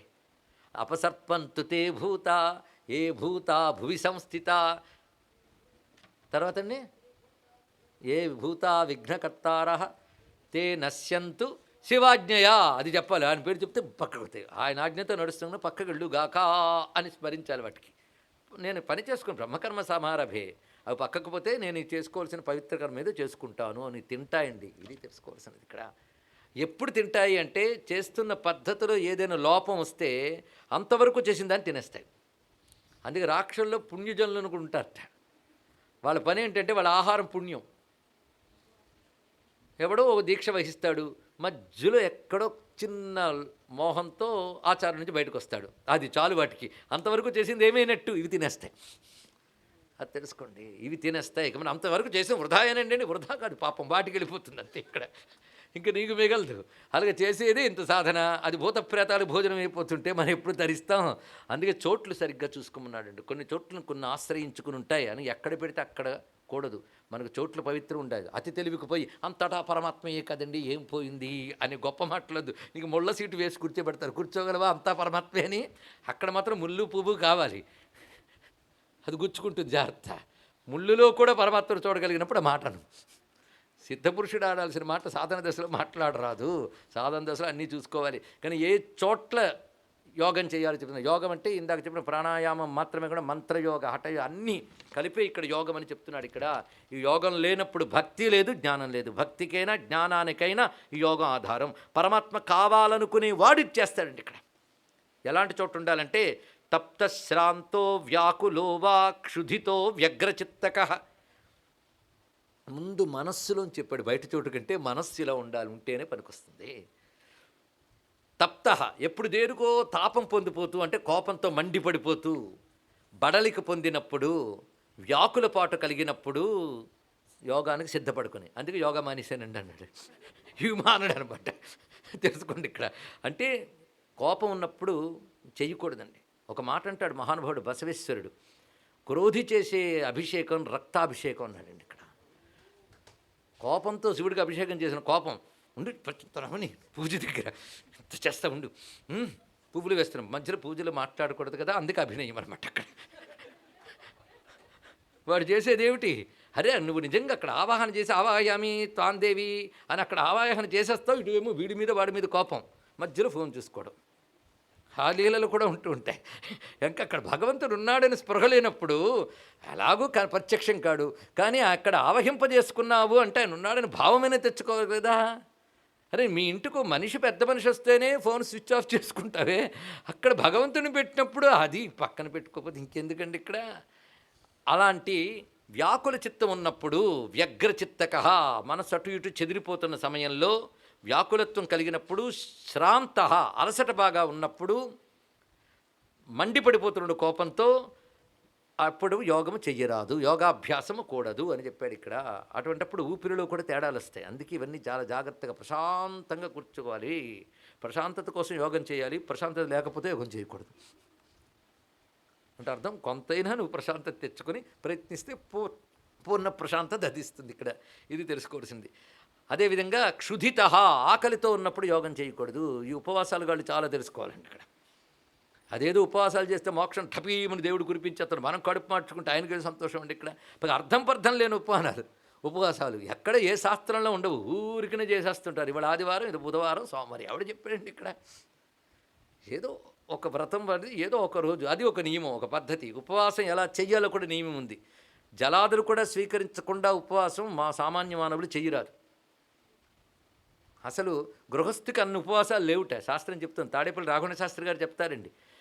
ఎందుకంటే పంచయజ్ఞాలు చేయవలసిన వాడు ఉపవాసం చేస్తే ఎలా అవుతుంది అన్నాడు. భగవంతుడికి నివేదించాలి, అతిథి అభ్యర్థులు పెట్టాలి, వాడు ఉపవాసం చేస్తాడా? అది ఎవరికంటే ఆ సన్యాసులకు కొన్ని ఉపవాసాలు చెప్పారు, అలాగే పూర్వసువాసులకు కొన్ని ఉపవాసాలు చెప్పారు. ఇక్కడ గృహస్థులకు చెప్పలేదు. ఎప్పుడు పెడితే ఉపవాసాలు పద్ధతి ఉంది ఒకదానికి. అంతేగాని మా అబ్బాయికి సీట్ వస్తే ఉపవాసం, అది నిన్న చెప్పుకున్నామే అలా పడవ, దానికోసం మంత్రాలు చేసినట్టే ఏం ప్రయోజనం లేదు. వాటి వల్ల వాడికి సీట్ వస్తే ఉపవాసం, వాడు పెళ్ళి అయితే ఉపవాసం, వాడు పిల్లలు పుడితే ఉపవాసం, వాడు ఏం చేయడు, ముప్పుట్లో తింటుంటాడు. నువ్వు కూడా ఉపవాసాలు కర్మ ఏంటయ్యా ఇక్కడ. వాడి కోసం కావాలి, వాడు చేయడండి మేము చెయ్యొచ్చామని చెప్పండి అని. వాడికి ఆకలిస్తే నువ్వు భోంచే, ఎప్పుడు సరిపోతుంది.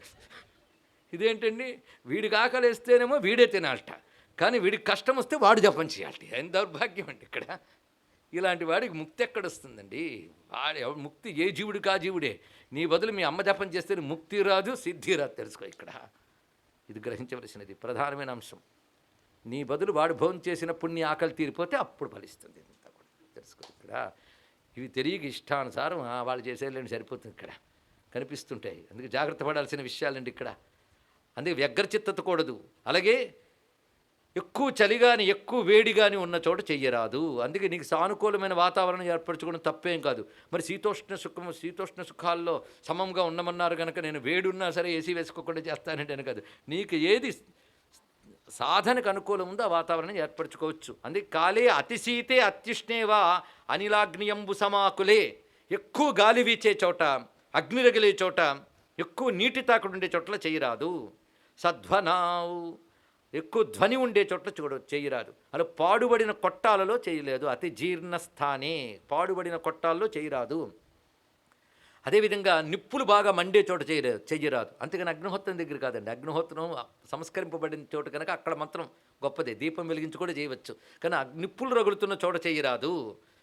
అదేవిధంగా జలాంతికే, నీరున్న చోట ఎక్కువ చేయరాదు. అలాగని పుణ్యతీర్థాల విషయంలో కదా మరి చెప్పగానే మరి గంగ దగ్గర చేయాలంటారు, కానీ తర్వాత ప్రశ్న వస్తుందని తెలుసు నాకు. అందుకే అదేవిధంగా శ్మశానాల్లో చేయరాదు. మరి శ్మశానాల్లో చేస్తారంటే ఆ మంత్రాలు వేరు. ఇక్కడ ముందు చెప్తున్నాం కదా సాత్వికము. అందుకే నిన్ననే ప్రవచనం చివర ఇవాళ దానికి ఉపోద్ఘాతం ఇచ్చాం. సాత్వికమై భగవద్ అనుగ్రహానికి కారణమై ముక్తికి హేతువై లోపల ఆత్మస్థితిని పొందడానికి పనికొచ్చే సాధనల గురించే చెప్పుకుంటున్నాం. అందుకని శ్మశాన సాధనలు ఎలా చేయాలి అనే దాని మీద ఉపన్యాసం లేదు. దానికి కొన్ని శాస్త్రాలు ఉన్నాయి.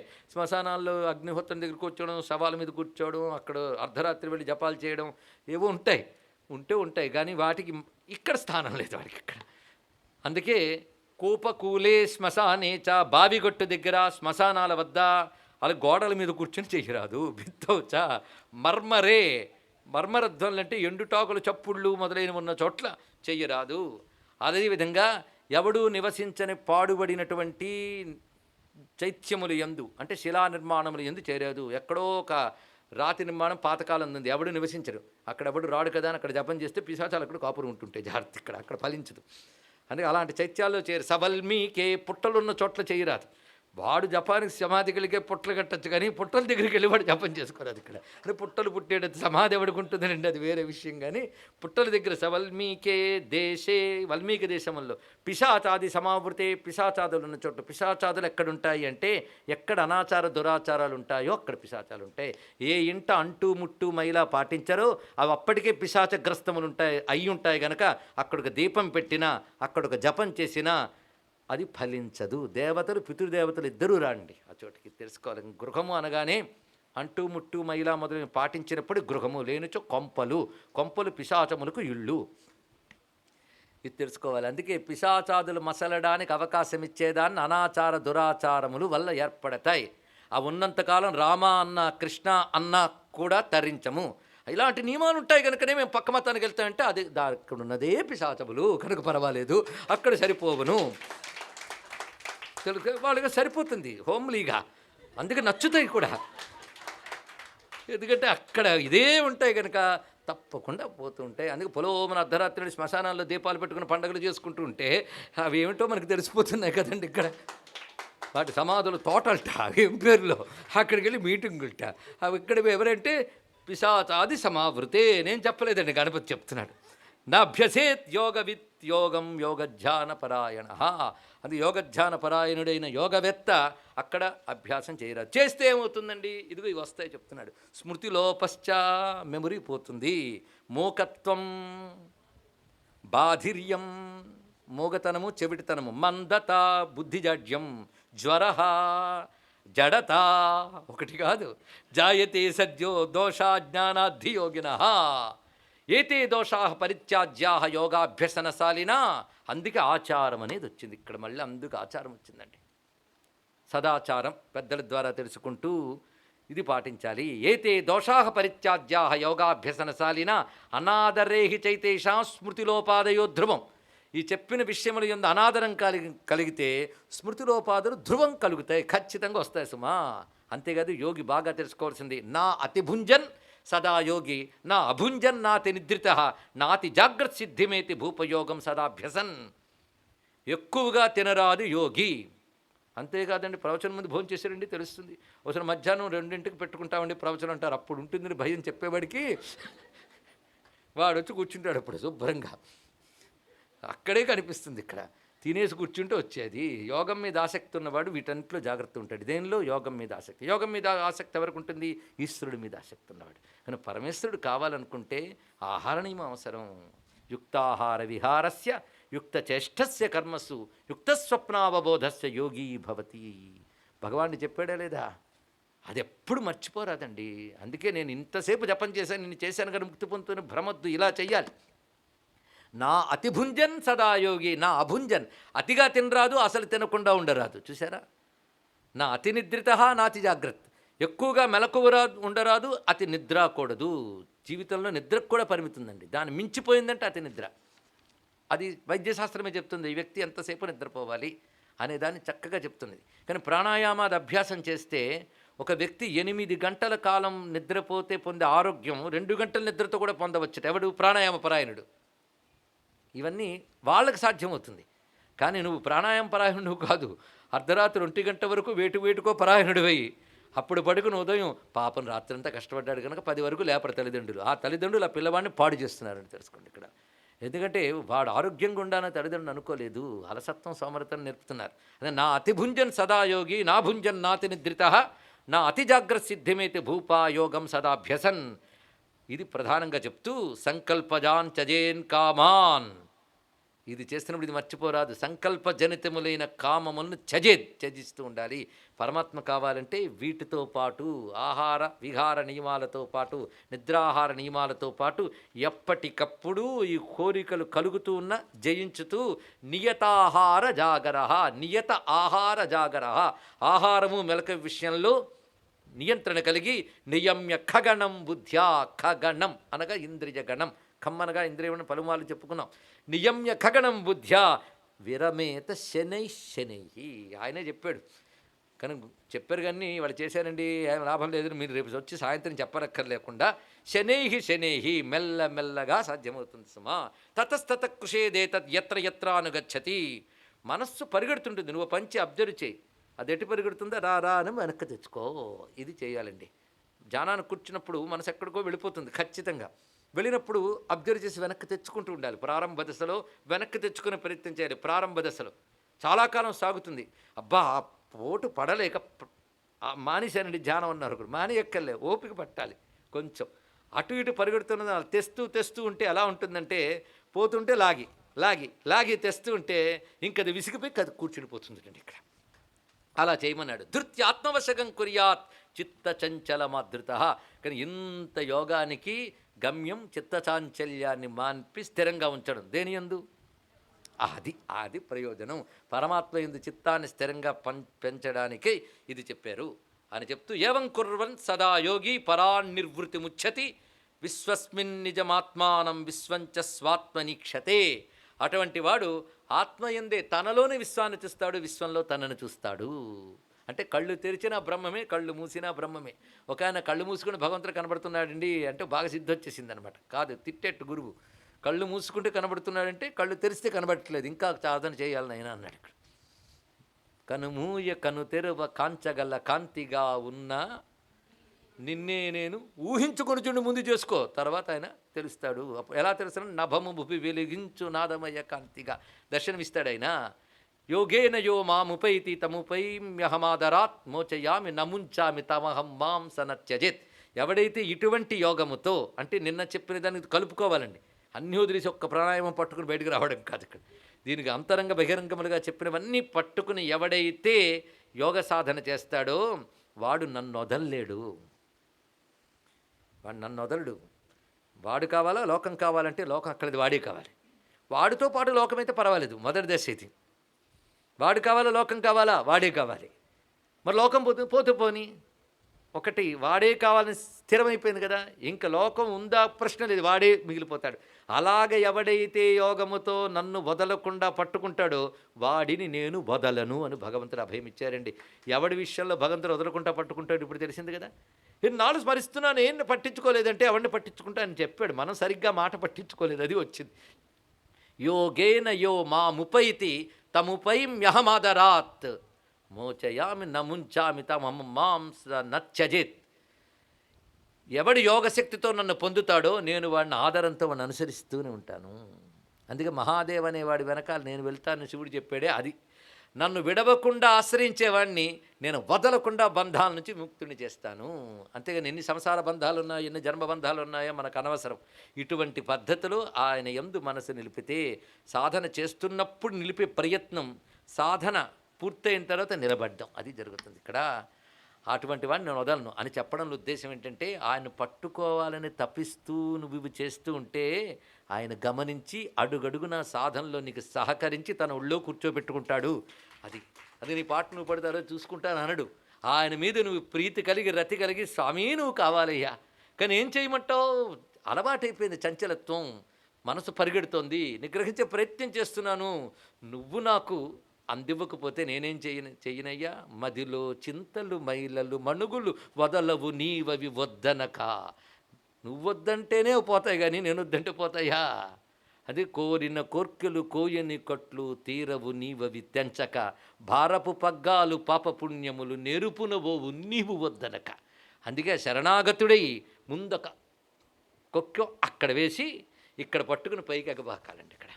కనుక పరమాత్మ దగ్గర శరణాగతి అనే కుక్కం వేసుకుని ఈ చెప్పిన పద్ధతిలో సాధన చేస్తూ, ఈ సాధన సానుకూలంగా జరగాలన్నా నువ్వే అనుకూలించాలి అని ఆయన యందు రతి, ఆయన యందు నిష్ఠ అనేది పెట్టుకుని ఆ రతినిష్టల్లో కనబడే ప్రకాశానందములు అనుభవిస్తూ ఈ సాధన చేస్తే తప్పకుండా నేను అనుగ్రహిస్తాను, వాణ్ణి తరింపజేస్తాను. నన్ను కావాలని పట్టుకుని నన్ను వదలకుండా ఎవడుంటాడో వాణ్ణి నేను వదలకుండా పట్టుకుని వాణ్ణి పట్టిని వదిలించేస్తాను సుమా అని అభయం ఇచ్చాడు మహాగణపతి. ఈ విధంగా గణపతి వరేణ్యనుకు అభయవచనంతో పూర్తి చేసిరండి యోగం గురించి ఇంత విశేషముగా. అటువంటి మహాగణపతి పాదపద్మాలకు నమస్కరిస్తూ స్వస్తి. స్వస్తి ప్రజాభ్య పరిపాలయంతాం న్యాయేన మార్గేణ మహిం మహీషా. గోబ్రాహ్మణేభ్య శుభమస్తు నిత్యం. లోకా సమస్తా సుఖినో భవంతు. కాళీ వర్షతు పర్జన్యః పృథివీ సస్యశాలిని దేశోయం క్షోభరహితో బ్రాహ్మణా సంతు నిర్భయా.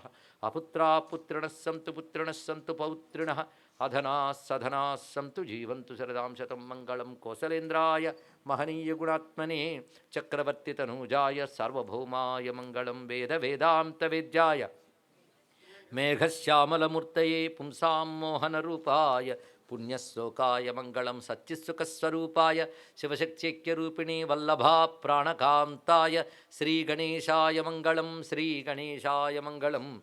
శ్రీగణేశాయ మంగళం. శ్రీమద్రమారమణ గోవిందో హరి గోవింద. నమః పార్వతీపతయే. హర హర మహాదేవ.